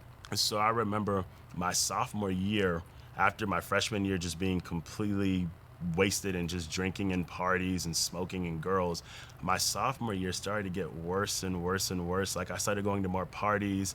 I started not going to class as much. I started hooking up with girls more. And I was just really down an even worse path than my freshman year. I remember one night that really woke me up to the reality of the sin and the things that I was living in. One night, I remember it was December, and I was studying for an exam, and all of a sudden, I started to get this demonic attack. I started to get my vision was blurry. I started hearing these voices inside of my mind. My heart started being super, super fast. And because I grew up in a Christian background, I was aware of like demons and stuff like that. Yeah. But Sounds like a panic attack almost. Not a demonic attack, but just like, I don't know, I get panic attacks where like my heart beats faster, and I don't hear voices though, so that might be something else. But I mean, panic attacks happen and people have them. I get them. I know other people who get them. It's just some people have panic attacks. Like, I it's didn't not fully know demons. exactly what was going on with me, if that makes sense. So I was sitting in this room studying for my exam, and this is happening to me. And at this point, I'm like, am I dying? What's wrong with me? And you know, like when you get into a situation where like you realize like you need God, all of a sudden you're gonna cry out to God. So I remember just crying out to God and just saying, Lord, like, help me, please. Like, I don't want to die yet. And it's crazy because when I asked, then I told the Lord I don't want to die yet. It wasn't because I wanted to live for him. I just had my own selfish reasons why I wanted to keep living. So I just remember after that, that opened up a dark season in my life where I just started battling severe anxiety, panic attacks. I started battling severe depression. And there was something in me that This poor kid probably needed to go see a therapist and a doctor and get on some medication to help with those things. But unfortunately, I'm sure his whole... I mean, we already heard his dream, so I'm sure that was like his wake-up call. But that doesn't just make those things go away. It always surprises me when people say, like, God took those things away, because it's like, well, I prayed to God for years to take away my anxiety and stress and panic attacks, and none of that, like, went away. Like, I had to go see a therapist, and I had to go, like, get on medication to help with those kind of things, so it's not as frequent as it used to be. Knew was missing. Like, I had everything physically, but something deep down was just missing, and it was Jesus, and I didn't know it at the time. So I remember calling a couple of my brothers in Christ, a couple of my Christian friends, and just letting them know what was going on with me. And they told me, God's allowing you to go through a dark season because he's trying to show you something. And I don't know why they think God has to torture people to make them come to him. Like, a loving father would never be like, you need to get in a car wreck and break all the bones in your body so that you can learn that I'm a good father and I told you not to go. And clowns. Because I told you not to go, you know, driving at midnight. Like, no father's ever gonna say that. And if any father did, then they should probably not be a dad in the first place. I don't know, the whole idea, I know growing up, like, the whole idea of, like, God being a father and being, like, going through those dark seasons was supposed to be, like, a teaching moment, and it wasn't supposed to be like, oh, he's torturing you. It's like, oh no, like, if you do bad things, like, you get punished, and it's, I don't know, it's the way God punishes people versus the way that, like, humans punish other humans, though, when it comes to, like, your children and things like that, are two different things, and they don't seem to understand that, because, like, God is, like, the extreme abusive father, as opposed to, like, at least in our day and age, like, if anybody, like, beat someone up for, you know, stealing a piece of candy, like, they would go to jail, like, hurt a kid. Like, you can't, there are certain punishments that, you know, teach kids consequences, and it doesn't always have to be, like, a punishment. You can use it, you don't have to, like, punish them. You can use moments like that to teach them, and, you know, take the candy back to the store and apologize. And, you know, for me, I don't think abusing kids helps them in any way, and I think it's way more harmful to them. And, you know, I know a lot of people tend to be more towards, like, the reward system, but for me, like, growing up, I always just had, like, things taken away from me. So, like, sometimes we just, like, have timeouts, or we just, you know, you don't get video games for a day, or don't get TV for the rest of the day because, you know, you need to do other things, and, you know, you disobeyed and you did this thing. So, I don't know. It's really hard in this day and age because there's still, like, people who think it's okay to use abuse against people, and I don't think it is. Real punishment, watch your parent eat the candy you stole. No! I kept hearing people say the same thing over and over again, and I was one of those people who was just very, very stubborn. Like, I had to hear something 5 times just to listen. So I remember after hearing it over and over again, I asked the Lord, I said, okay, God, I'm in a dark place right now. What do I have to do to get out? And I remember after praying that, and it's so crazy how God would just answer prayers supernaturally. A couple weeks later, a friend that I wasn't really close to invites me to a Bible studies. And I go to this Bible studies, and as I'm at this Bible studies, they're talking about people they want to be leaders. And I don't know anything about the Bible. Why would I want to be a leader? I feel like if you pray for something, and then it's weeks later, like, I don't see the correlation. I know Christians will always be like, oh no, God just took his time, and, like, this is what he wanted. It was part of his plan. But, I mean, if prayer really worked, why wouldn't you just pray and it would just happen? I mean, that would be some real power right there. That would definitely show you God's real, because it's like, prayer, boom, answered, done. Like, and then you can go and be like, I prayed for this, it happened, there we go. But that's not how it works. It's like, pray, wait, and then if it's like, you know, if God wanted you to have that, then, you know, he finds a way later down the road to do it. Or if he didn't want you to have it, then it wasn't in his will, so you shouldn't have asked for it in the first place. There's always a cop-out. Unfortunately. At a Bible studies, especially in college. And all of a sudden I hear this like inner voice tell me, raise my hand. And I'm like, where did that come from? And I hear a voice again in my inside of my spirit, raise your hand. And I'm like, no. And I hear again, raise your hand. And I'm like, no. And I hear it, and I'm literally having this battle. Like, people next to me in my seat probably think I'm crazy because I'm over here talking to myself. Now, was this like an audible voice, or is just something in your spirit? No, so this was something that was just inside of me. Yeah. So this is something that was just inside of me, and I didn't know it was the Holy Spirit at the time. But this voice was so overwhelming to the point where I was like, okay, I'm just gonna raise my hand. So I remember raising my hand, and after raising my hand, going up, signing up to be a leader. And I just remember after that, the Lord just started taking me through this process of teaching me about the Bible, teaching me about the Word of God. And I remember after that happened, there was a shift that took place where the pandemic hit. And when the pandemic hit, that is when I really started to encounter the Lord. I remember being in my room by myself, and I just remember just reading the Bible. And I just remember reading and reading and reading, and it was literally coming to life. And I remember as I was in this season, it was literally coming to life in your room. That's scary. I think I would be running the other way if my Bible was coming to life. Was it talking to you too? Oh God. Run away from the talking Bible. Of just starting to encounter the Lord truly just for myself, not because my parents told me to, not because a pastor told me to, but generally just because I wanted Jesus. I remember in this season, I started having these night encounters with the Lord, and I would read my Bible, I would say a quick prayer, and I would go to sleep. And this actually reminds me of the first angelic encounter that I ever had. And I remember in this encounter, I went to sleep, and as I go to sleep, I'm in this dream, and I see a man in a robe. And as I see this man in a robe, he kind of just has this heavenly presence about him. There's just... He's bald. Did he see any bears? Oh no. It's just heavenly, I guess, like presence. Like I could just tell that he was a heavenly being.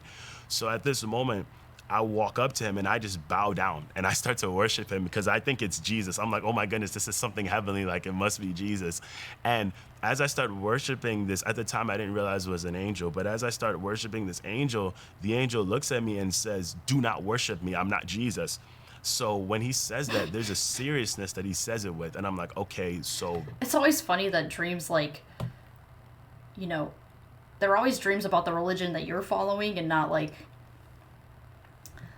dreams other religions follow, because other religions have dreams about their religions, too, that tell them the same thing. Like, oh, no, you're not following the correct God. You need to follow this God. Or you are following the correct God, or, you know... I don't know. And it's funny too, because when I was looking into like NDEs, near-death experiences, because I was thinking about doing like a YouTube video on that too, and just like how, if you look at all the NDEs that people have and how they correlate with what they already believe, like a lot of them already, like, they line up with what people believe. And, you know, people who die who believe in, like, Hinduism, they, like, go to that, whatever the Hindus believe, or, like, people who believe in, like, Islam, they'll see that when they die, or, like, Christianity will see Jesus when they die, or, and his roommate says, get up, fool, you're sleepwalking again. Yeah, but, it's always interesting that, like, it's always what they already believe that is what they claim to see when they die. Or supposedly when they died. I mean, most of these NDEs are from people who say they died and then came back, but... once again, we have the whole problem with even knowing if what they're telling us is true in the first place, like... Because I know a lot of people claim they died, like it's not a real death. So, I don't know. It's hard. But the ones that do claim it, they claim to see the things that they already believe in, which, you know, those are things you grew up with, and they're in your mind, and you believe it, so of course it's going to line up with what you believe, because it's the end of your life, and you if you really think you're going to heaven, like, your brain can latch onto that at the end and be like, oh, I'm going to heaven, and then you die. Like,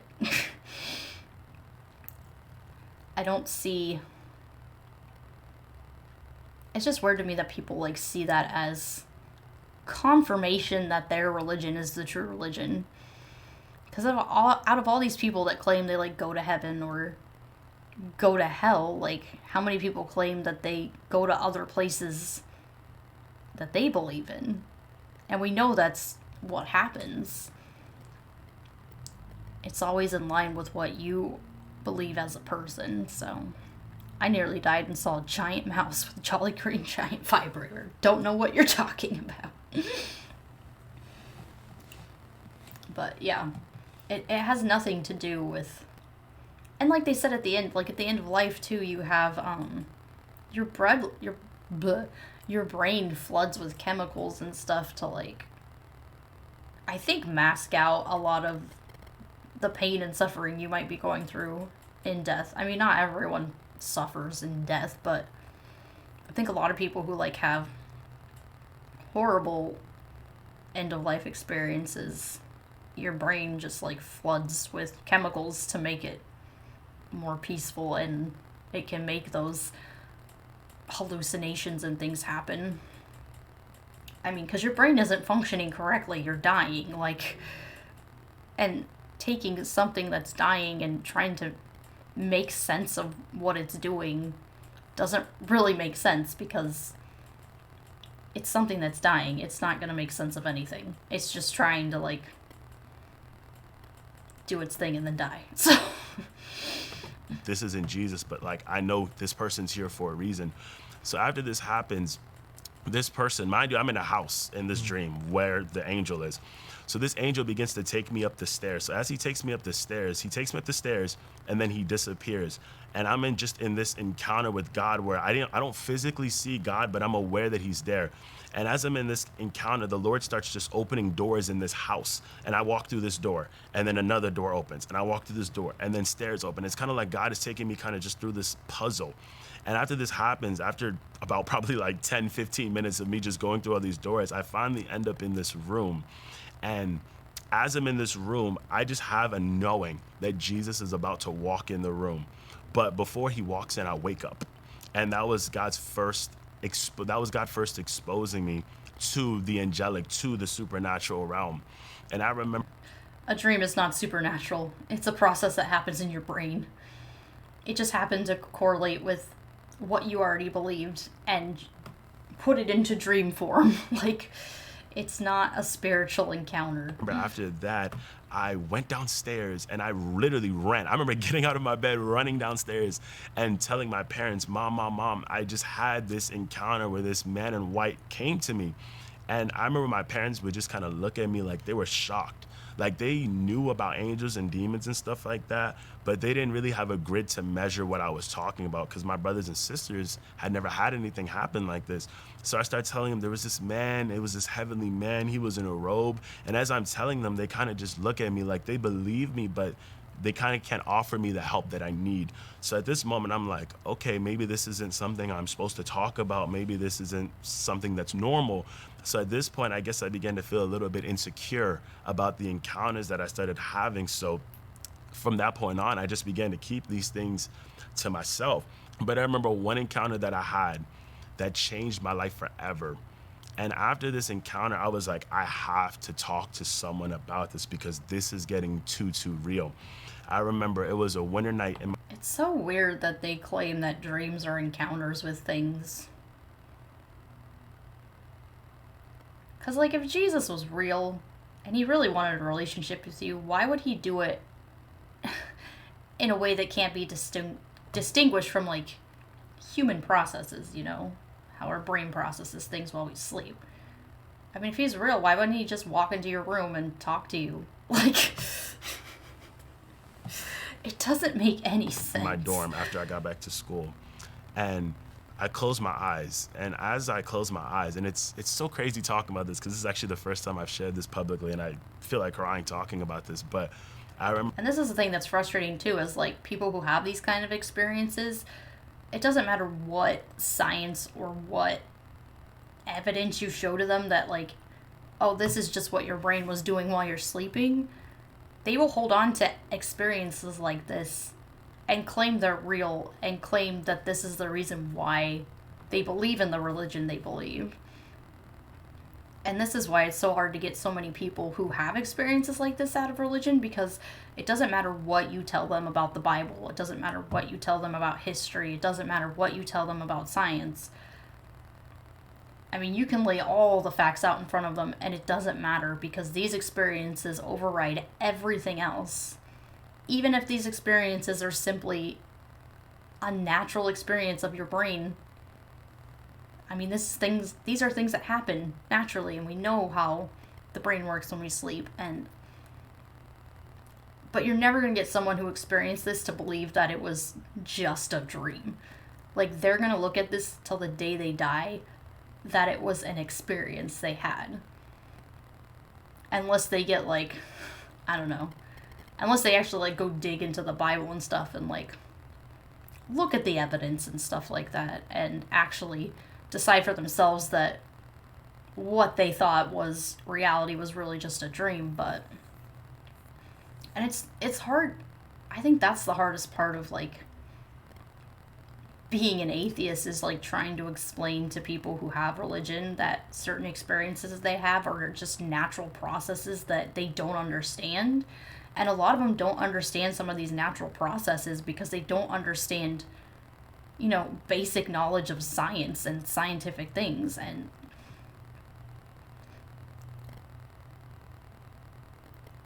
like, I mean, we think about the dream stuff, but then I've also talked about, like, people who have these experiences, like, when they fast or when they, you know, when they go into these altered states of mind, that's when they have those experiences. And it's not something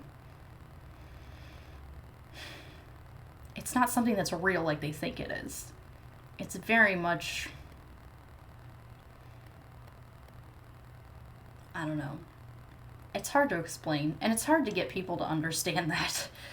And to be like, well, the reason that you saw an angel in your room is because you were hallucinating because you haven't eaten for 3 days. Like, it was your brain and your natural processes trying to, you know, live when you weren't eating and having the energy that you needed to make your brain function properly and things like that. And I mean, that's not what he's saying, but I think it's just really hard to get people to look at those things and go, oh, this was just a dream. The dream just happened to be things that I already believe and I already think are true. But that doesn't mean that, you know, this was actually God coming in my dream and telling me these things. It was just my brain putting things together while I was sleeping. And people who, like, truly, truly believe that it was something from God, it makes it really difficult to separate those things and help them understand that what they believe happened versus what actually happened are two different things. I remember closing my eyes and waking up and appearing in this place. I don't know if I was in heaven. I don't fully know exactly where I was. But I just remember seeing this bright, pure light. And this light was brighter than the sun. Like, I know that sounds crazy to hear because the brightest thing we have on this earth is the sun, but this light is so pure, it's so perfect, it's so holy, and it's so bright. And as I see this bright light, like, I immediately just, like, fall down on my knees. You know, like the Bible says when Apostle John first saw Jesus, like, he fell on his knees in Revelations. And that's exactly what happened to me. Like, I literally fell down on my knees. And it wasn't an involuntarily thing. Like, it wasn't like a choice. Like, I fell. Like, it was like a magnet, like the weight of his glory, really, now that I'm thinking. AKA, I don't have free will in heaven. I have to worship him regardless of what I think. That's a scary notion to even say right there. About it, what it really was, pulled me to my knees. And as I'm on my knees, I'm just like, oh my goodness, like, there's so many things racing through my mind. Like, is this really happening? Like, what is happening? I see this man walk out of this pure light. And as soon as this man walks out of this pure light, I know exactly who he is. Nobody has to tell me. There's no doubt in my mind. I know it's Jesus. Cheers. Thanks, tons of And mice. I'm just like, oh my Loving the goodness. Like, I'm cheers. just in awe. Like, this is Jesus. And as I'm on the ground in this vision, dream, whatever you want to call it, he starts walking towards me. And when he walks towards me, so most of my life, I didn't really know what love was. I always thought love was how well I did or what my status was or how many followers I had. But all of a sudden I see Jesus, and as he's walking towards me, and this is so crazy because I don't fully know, I can't tell you exactly what he looks like, but when this happened to me, I knew exactly. Well, how would you know who it was if you can't even see who it is and you... Never mind. Like, It was, and it was Jesus. don't know. And as he's walking towards me, I'm on my knees. He walks a little bit past me. And as he walks past me in this encounter, I kind of begin to feel a little bit, it's almost as if he took me back to all the times I felt neglect. Love equals cheer points, obviously. Yes, every time someone cheers me, that's love. Not, you know, someone actually wanting to care about me and take care of me. And just cheer points. That's all we need. I mean, I was a cheerleader in high school, so... All the times I felt rejected, all the times I never felt accepted in my life. And as he walks past me, I ask him a question. And I say, Lord, do you not love me? Because of the past that I had lived, it was very hard to understand that someone could love me after all of my mistakes. So I asked Jesus and I say, Lord, do you not love me? And when this happens, mind you, he's walked past me at this point. He turns all the way around, looks at me face to face, and I wake up. And when I wake up, like, it just hits me, everything that happened. And I realize that, you know, and I don't have this huge speech about how he said, oh, I love you so much. I don't have that. He didn't say anything to me. But the look was enough. Just looking in his eyes, face to face, was enough. And I knew that not only God was real, not only how real he truly, truly was, but that he loved me and that he genuinely did. And after that, that was something that really, really set me on fire.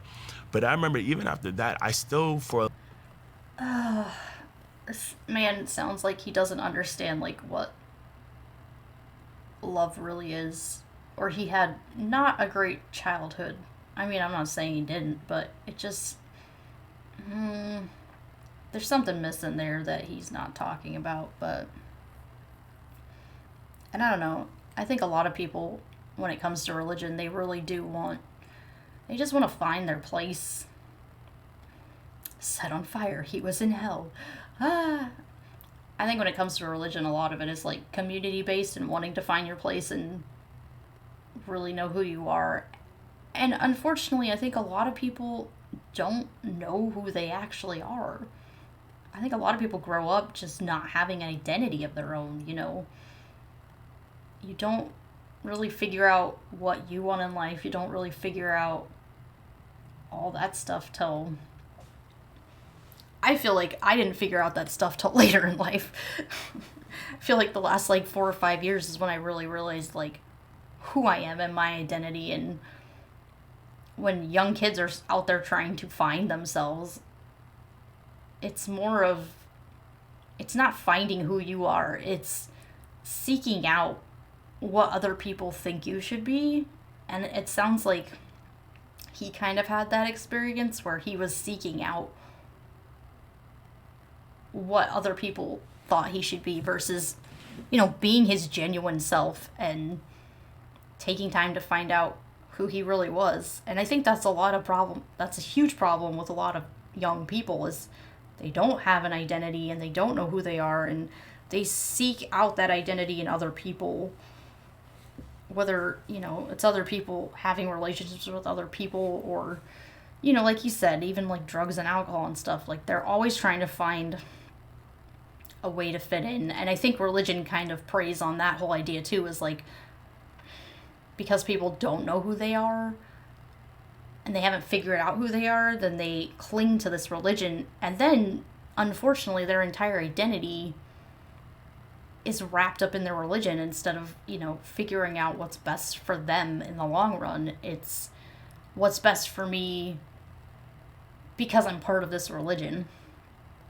And it hinders so many people from living the best lives they can live, because instead of really seeking out what they need in life and what they might want in life, they seek out whatever the religion tells them to seek out, and they miss out on so much of their own lives and, you know, the people they could have been. And I think that was a big thing for me coming out of the church, was like, I can find who I am. I can figure out my own identity. I don't have to like stick to anybody else's rules, and, you know, I'm human. I'm gonna make mistakes, and there's gonna be ups and downs, but at the end of the day, like,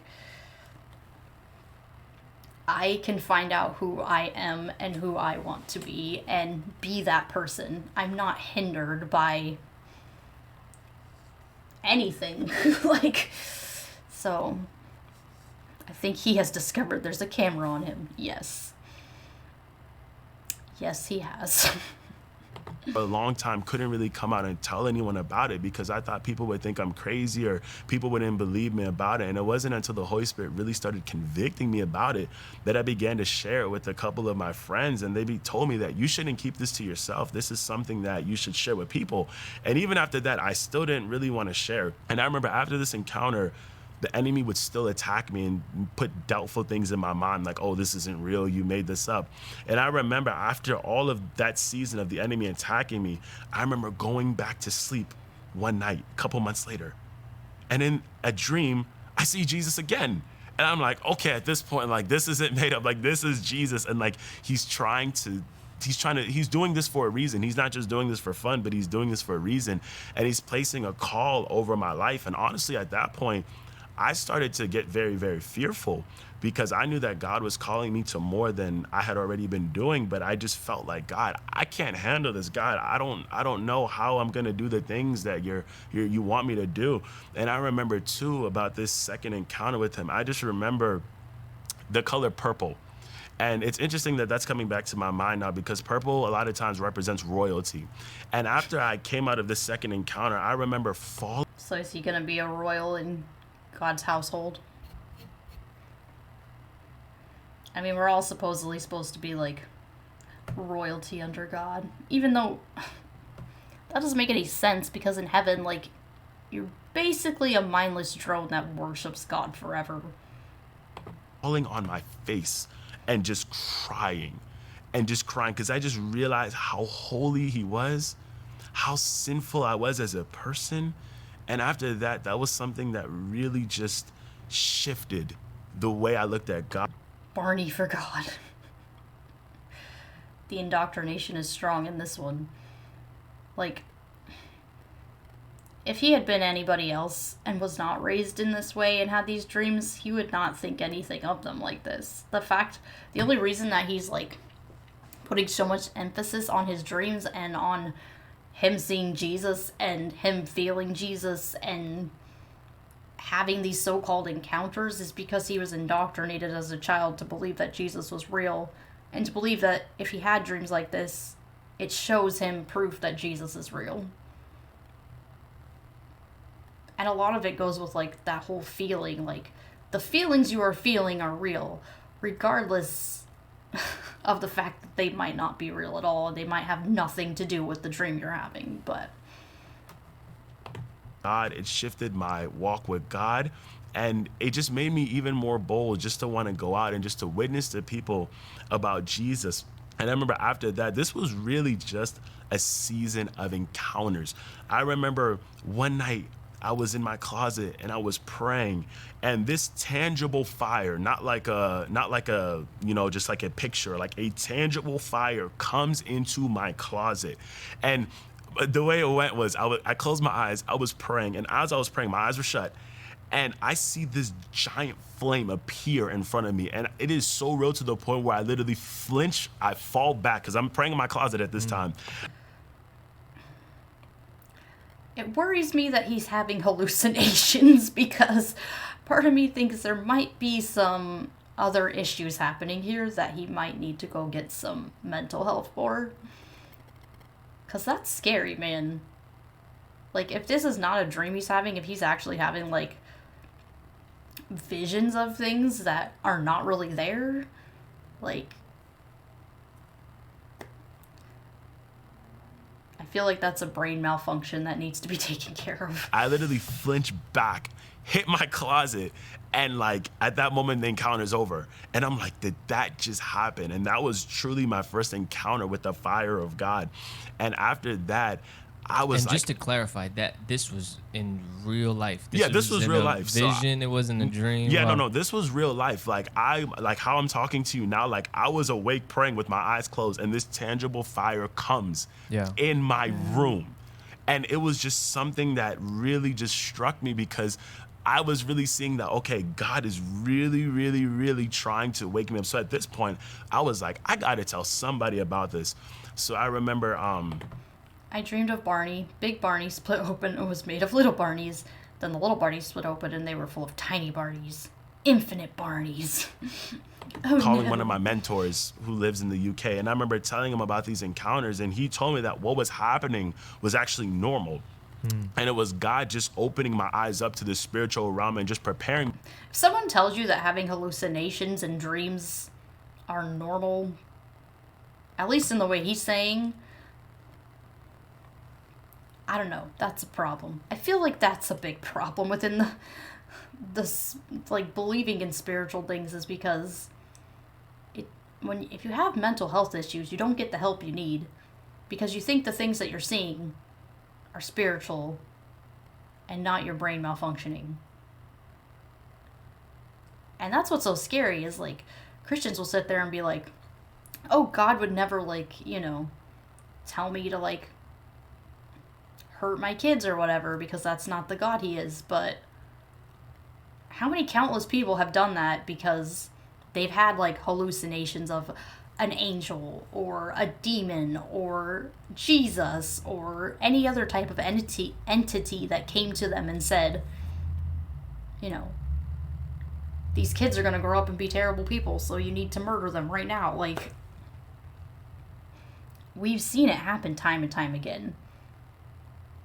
And we've seen bad things happen because people did not get the health care that they needed to go get. And I think that's a scary thing for me too, like, that the church, like, just makes things worse for people who have these kind of things, because they push this idea that what they're seeing and what they're hearing and all the things they're experiencing are supernatural things, when we have no proof they're supernatural things. The only proof we have is that your brain is, you know, malfunctioning, or there's something happening in your brain that should not be happening and you need to go see a doctor. I don't know. It's kind of frustrating to like try to tell Christians that, because they, no matter what you say to them, if they believe in the supernatural, it's hard to change their minds on that. But it's damaging to people who follow orders and do those kind of things because they think what they're talking to is real. Me for the supernatural. And this really just led up to a season of just supernatural encounters. I remember another encounter that I want to share. This was something that really, really changed my life forever. I remember hearing all these stories of people who went to heaven and hell. And, you know, I had these encounters, of course, with angels, Jesus, and stuff like that. Here we go. It's... This is like pre-programming, because if he's hearing all these stories, it's going to be pre-programmed in his brain, the whole heaven and hell, like people going to those places. So if he has a dream about it, like, it's pre-programmed into your brain to think about that. It's not a spiritual encounter from God. But I never had an encounter in heaven or hell, so I remember just beginning to ask the Lord, like, Lord, I want another encounter with you. And I'd prayed that for a while, and nothing. Am I gonna have to make Barney an emote soon now? Oh my God. Happened.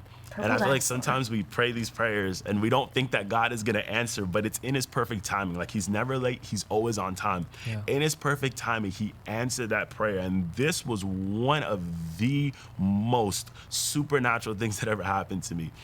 I remember one night I went to sleep, and it was actually a Good Friday. I remember it was Good Friday of this year. And as I went to sleep, I have this dream where I'm driving my car. And as I'm driving my car, I get into a car accident, right? So as I get into this car accident, it's kind of like a shift. It's kind of like a movie. Like, you know, like a movie, like shifts scenes. Yeah. So it switches, it shifts scenes. And now after this car accident, I'm in the hospital with my family. And as I'm in the hospital with my family. I remember hearing this guy before, but I didn't make it this far the first time. Is that a Fortnite thing? Is that Fortnite llama or whatever? Fort Llama. I don't play Fortnite. Everybody keeps telling me I should play Fortnite because they're like, you would love it, but I heard it, like, it has a lot of, like, add-ons that you have to, like, pay for, and I'm not one of those people that likes to pay for a lot of stuff in games. Like, I hate having to buy crap, like, with real money. My kids make me play Fortnite. Yeah, I've never tried it, but he has a lot of dreams about car accidents equals bad driver. Or maybe that's just, like, a fear he has. Maybe it's a fear that he, like a subconscious fear that he'll get into a bad accident one day, and that's just coming up in his dreams. Mind you, I'm sleeping while this is happening. My spirit comes out of my body. And as my spirit comes out of my body in the hospital, I'm aware that I'm still... Is he astral projecting? Is that what they call that when you, like, go out in your body? Alive. I'm aware that I'm still me, but now I'm not in my body. And as my spirit comes in my body, I feel this magnet, this power pull me down. So I begin to go down, and I just begin falling through this, like, dark... The only way I can really describe it is a dark vortex. Imagine kind of like skydiving at nighttime without the fun. That's like the only way I can really describe this. And I start falling through this dark vortex, and boom, I land in hell. And I know exactly where I am. I haven't known where I am. And in this encounter, The vortex to hell. Why is it that it's always Christians that go to hell? I never hear about, like, atheists and people going to hell. It's always Christians. And that really makes you think, like, why would God take a bunch of Christians to hell to show them hell and tell people that hell is real from people who, you know, follow a book that we know doesn't have a lot of truth to it? Like, it doesn't make any sense.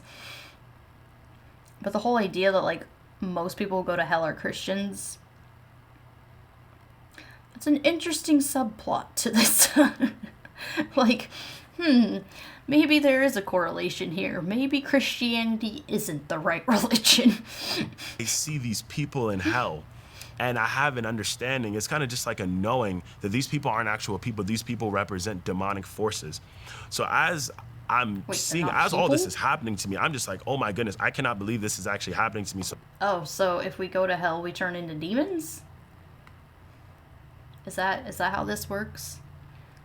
Then you could really have a demon date, because we'd all be demons and we'd all just be dating each other. Unless dating's not allowed in hell either, because apparently you're not supposed to... I mean, the Bible says in heaven you don't get married. You're just supposed to be like brothers and sisters, so maybe they don't have that in hell. But I don't see why you couldn't.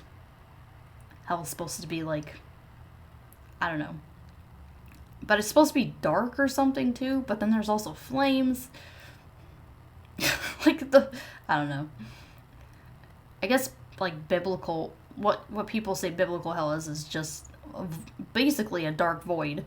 But then somehow like Dante's Inferno stuff got mixed in there, and then they had the whole like torture and flames and all that stuff mixed in later. So after this, as this is happening to me, I wake up in the dream. So this is something that the Lord, and I know your head just turned. This is something that the Lord will do a lot of times in these encounters to show me that it's not just me, that these are really from him. I wake up in the dream, yet I'm still dreaming. And as I'm dreaming in this dream, He's having an inception dream. It's a dream within a dream within a dream within a dream. But it's not reality. Because it's all dreams. There's no reality. tell my family, guys, I just had a dream. Is he just pulling off? Is he just trying to take, like, Inception and make it seem real? Mind you, I'm still dreaming. I had this dream where I went to hell. This place is real. God just took me to hell. And when I tell them, they just have this, like, look on their face like, oh my goodness, like, this happened to you? So after that happens, I actually physically wake up. And when I wake up, the first thing I do, because in this dream I was talking to my mom, the first thing I do is I pick up my phone and I call my mom, and she answers on the first ring, which is, that in itself is just really was, I knew it was God, because lust is sin. No sin in heaven, so you lose your chunk at the pearly gates. That sucks. It was like randomly in the middle of the night, like she shouldn't even be awake, but she answers the phone on the first ring. And I tell her, Mom, I just had this encounter where the Lord just took me to hell. And at this moment, I just break down. I start crying and crying and crying. And there's just so much weight that I'm feeling. And I'm just asking God, like, God, why did you show me this? And all of a sudden he reminds me, you prayed for this. And I remember before I even prayed for this, I told the Lord, I said, Lord, if you do something like this, I promise that I would tell every single person that I know that this place is real. So it just hits me. And it being Good Friday, the Lord, he's so strategic about everything he does. Dreams are not reality. This is the problem. He doesn't see the difference between dreams and reality. If God really wanted to, like, show you hell, why wouldn't he just physically take you there?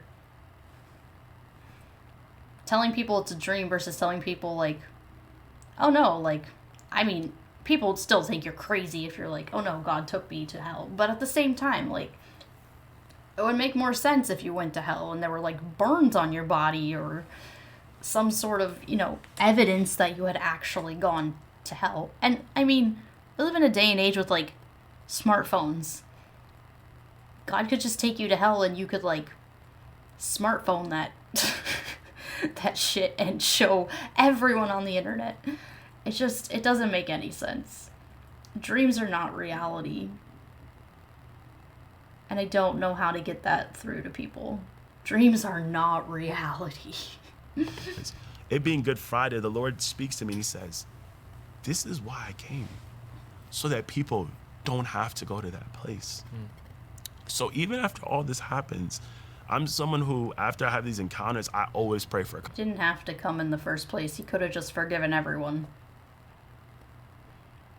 Hell is a cop-out for God to just do whatever he wants to people instead of, you know, just allowing everyone into heaven. Confirmation, because the Lord will always confirm his word.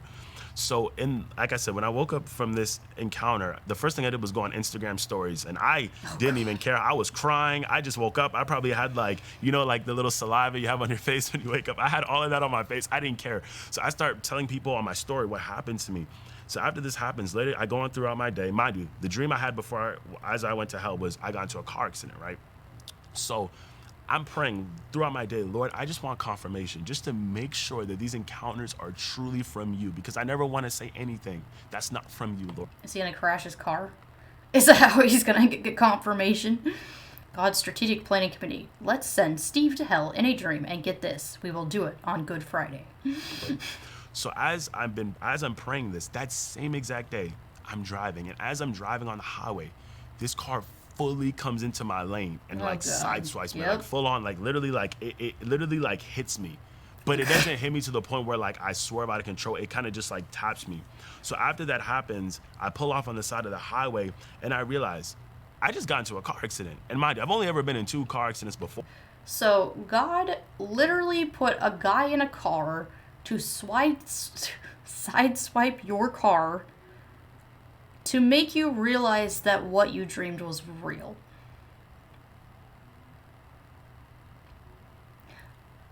It doesn't add up, dude.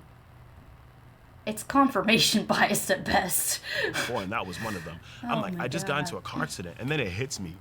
I just had a dream that I had gotten into a car accident. So that was really just the Lord really just showing me and confirming to me. Okay, and I just had a dream that a dinosaur chased me down the road. Does that mean a dinosaur's gonna chase me down the road tomorrow? Like, I didn't really. I'm just making things up, but...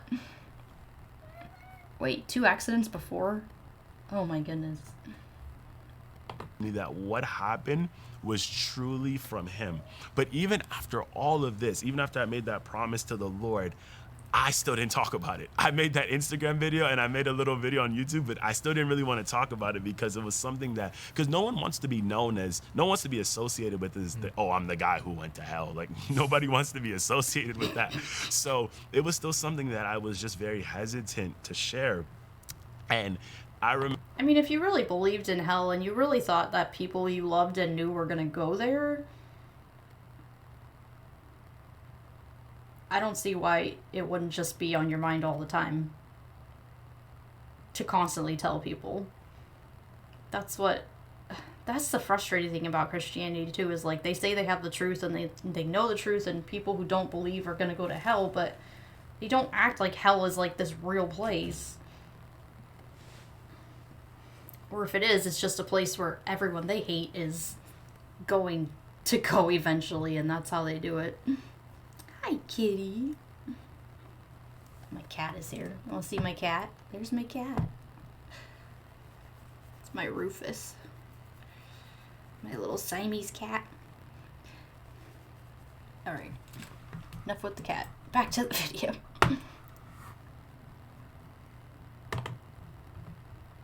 Remember, after that happened, a couple months later, and this is something the Lord would do, is a lot of times if I ignore him on an encounter, he'll give me the same encounter again to show me that he's not playing around. So a couple months later, after I have this hell encounter, I'm sleeping. And as I'm sleeping, I have a dream again. And I'm driving my car again. This time I'm driving on a different road. And as I'm driving, I crash my car. And as I crash my car, the same thing happens again as the first encounter. If I was this guy's insurance, like, person, I'd be like, dude, get a driver, like, or go back to, like, driving school, because something is wrong here. My spirit leaves my body again. But this time there's no, like, pull, there's no, like, descending. I'm just, as soon as I leave my body, I'm in hell. But this time, different from the first time, I feel intense heat. The first time there was no heat. I didn't feel flames. I didn't feel any of that. This time, I feel tremendous heat to the point where it is unbearable. And at this moment, this was the first time I had an encounter with the audible voice of God. Like, I'm not talking about a still small voice. I'm talking about the audible voice of God. And as I'm in this eternal place of torment, as I'm feeling all these different emotions, this heat, all these different things, I hear the audible voice of the Holy Spirit speak to me. And he says, go and tell them to repent. And he says it again, go and tell them to repent. And he says the same thing. I mean, why can't God just tell that to everyone? It'd be real easy for him to, like, have an audible voice in the sky and say that. More people would believe it than, you know, people who, oh no, I need to send messengers, because only messengers can get my story out. I can't do it myself. It's ridiculous. Over and over and over again. And at this point, I'm just shocked because I understand who he is. I understand that this is God talking to me. And after he says it to me over and over again, he says it in such an angry voice too. And it's interesting because after I came out of this encounter, I couldn't fully tell you what he sounds like, but I knew that it was God talking to me. And as he's telling me this, after he tells me, go tell them to repent, go tell them to... And God looked like Flo from Progressive Insurance. Yeah, it's incredible that he's seen Jesus and he's seen hell and he's heard God, but he doesn't know, like, for sure that it's them, but he knows just because he knows.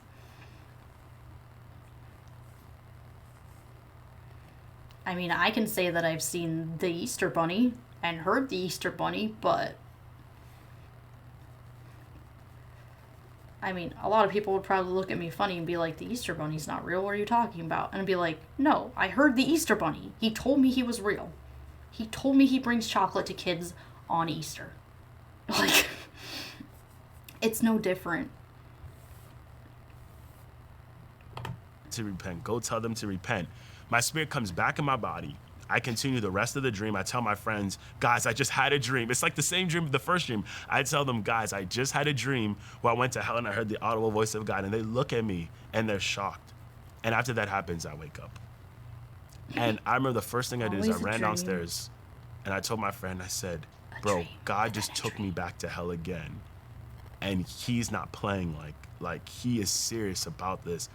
And it was something that really just took me back. I just remember just not knowing what to do after that, because I had made that promise to God that I would share about it. But at the same time too, like, I just still feel kind of like I'm weird about these I'm weird. I feel weird having these encounters. So I remember calling my spiritual father and telling him about these encounters. And I remember him just, telling me it was okay. It was normal, that God was exposing this to me for a reason.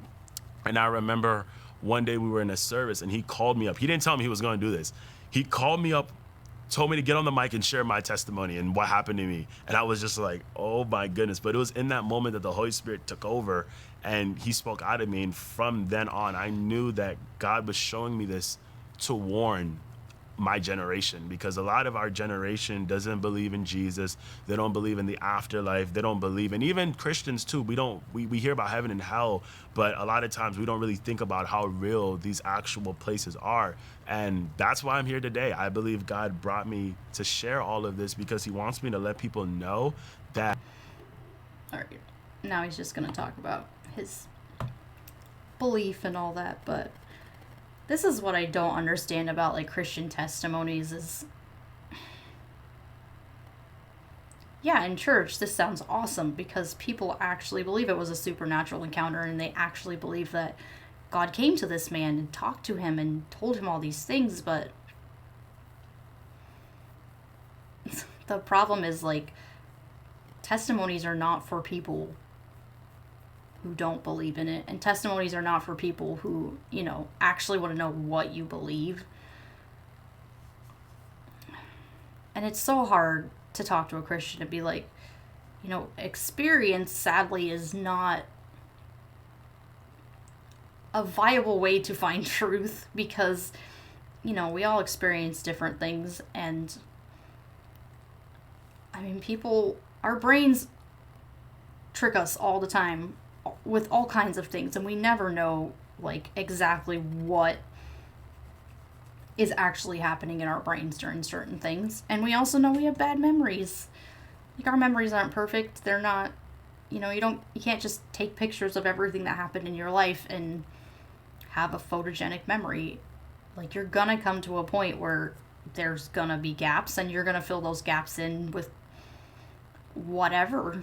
And unfortunately, that's how a lot of these testimonies are. They fill in the gaps with God instead of looking for a more logical reason why these things might have happened, or, having these dreams were just confirmation bias towards the religion he already believed in. You mean all those subatomic Barneys from my dream aren't real? Sadly, tons, no. They're not. But yeah, and honestly, like, when I was in the church, I thought testimonies were, like, the coolest thing, because I'm like, oh, God's working through these people. But now when I look at it, it's just sad, because you can see the indoctrination of these people, and you can see how their minds aren't their own, that the church has taken their minds and turned them into, I don't know, zombies of their faith, and where everything is about faith. Like, there's nothing to back it up. There's nothing to prove that what they believe is real other than their own experiences. And, well, then who's driving my car? I don't know. Maybe you should go check that out, because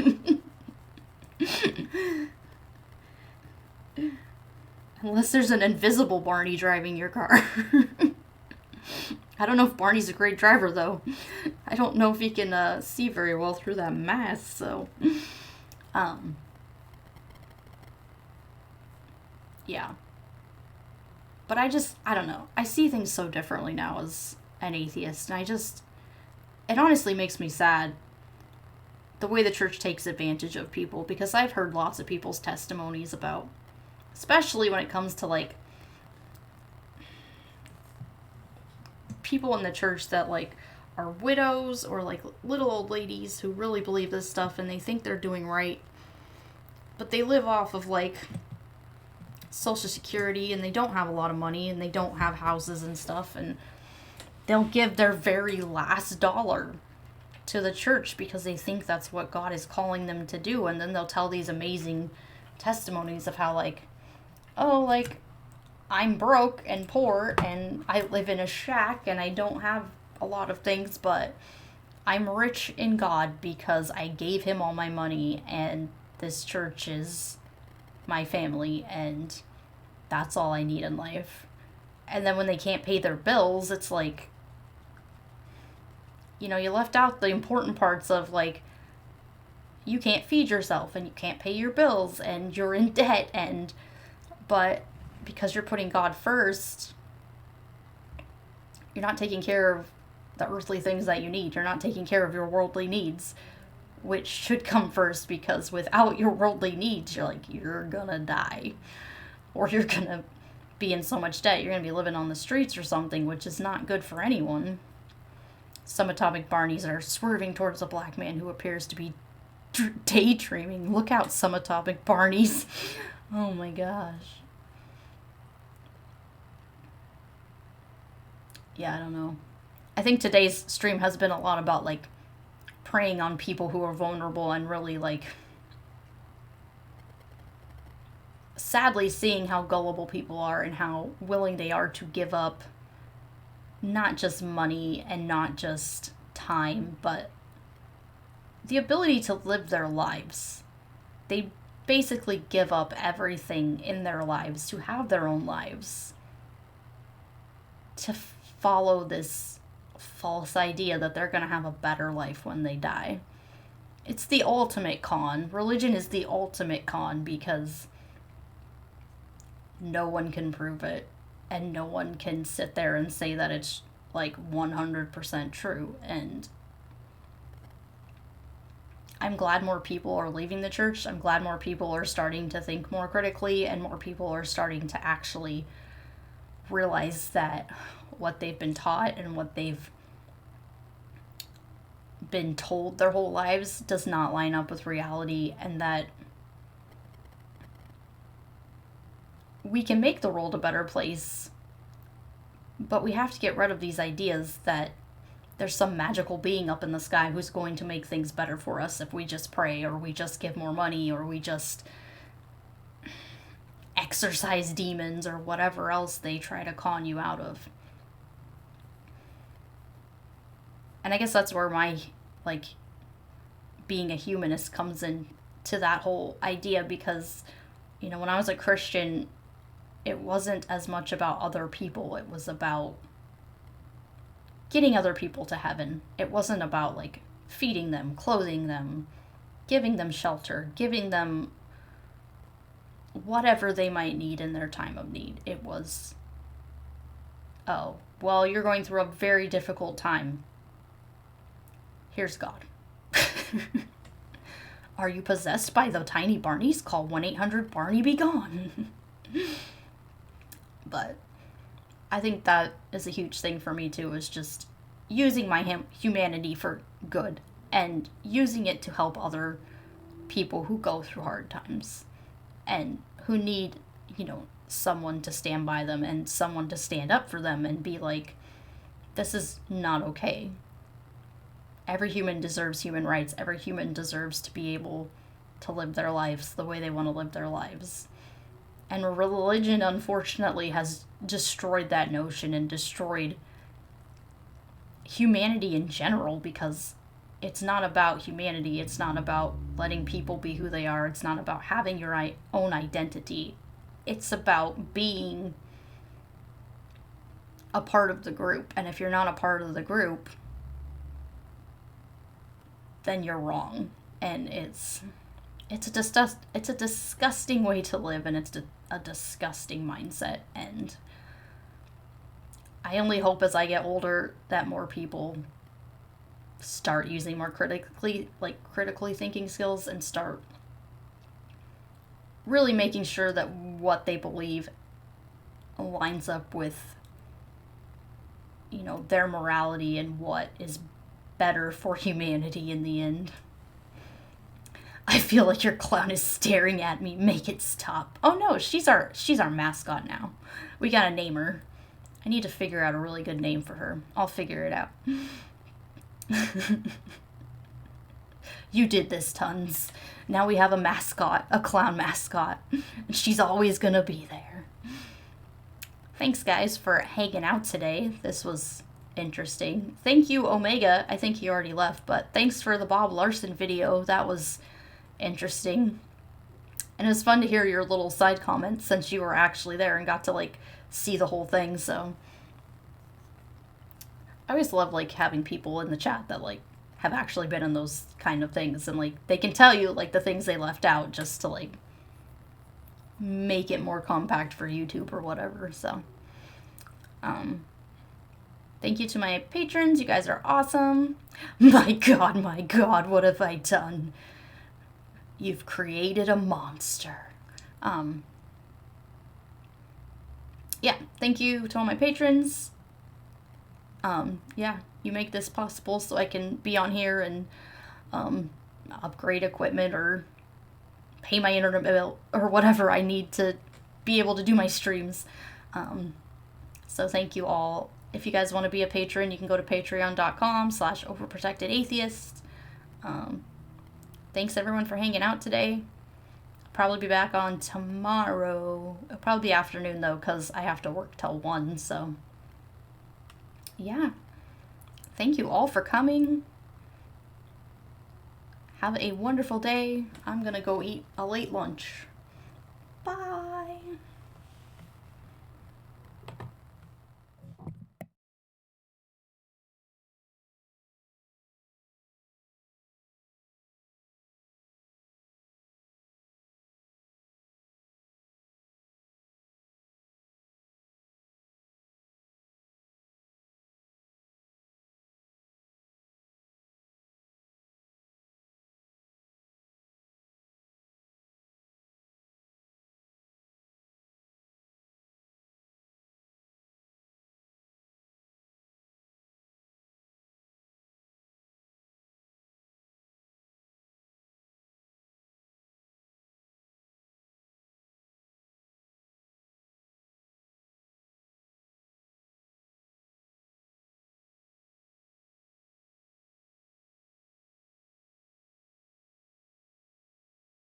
Before it's accepted. So with that said, I think that we have to look at the wins. There's been lots of resignations like Cuomo, the Cuomo brothers. All sorts of CNN producers are being proven to be pedos. The child trafficking is being exposed.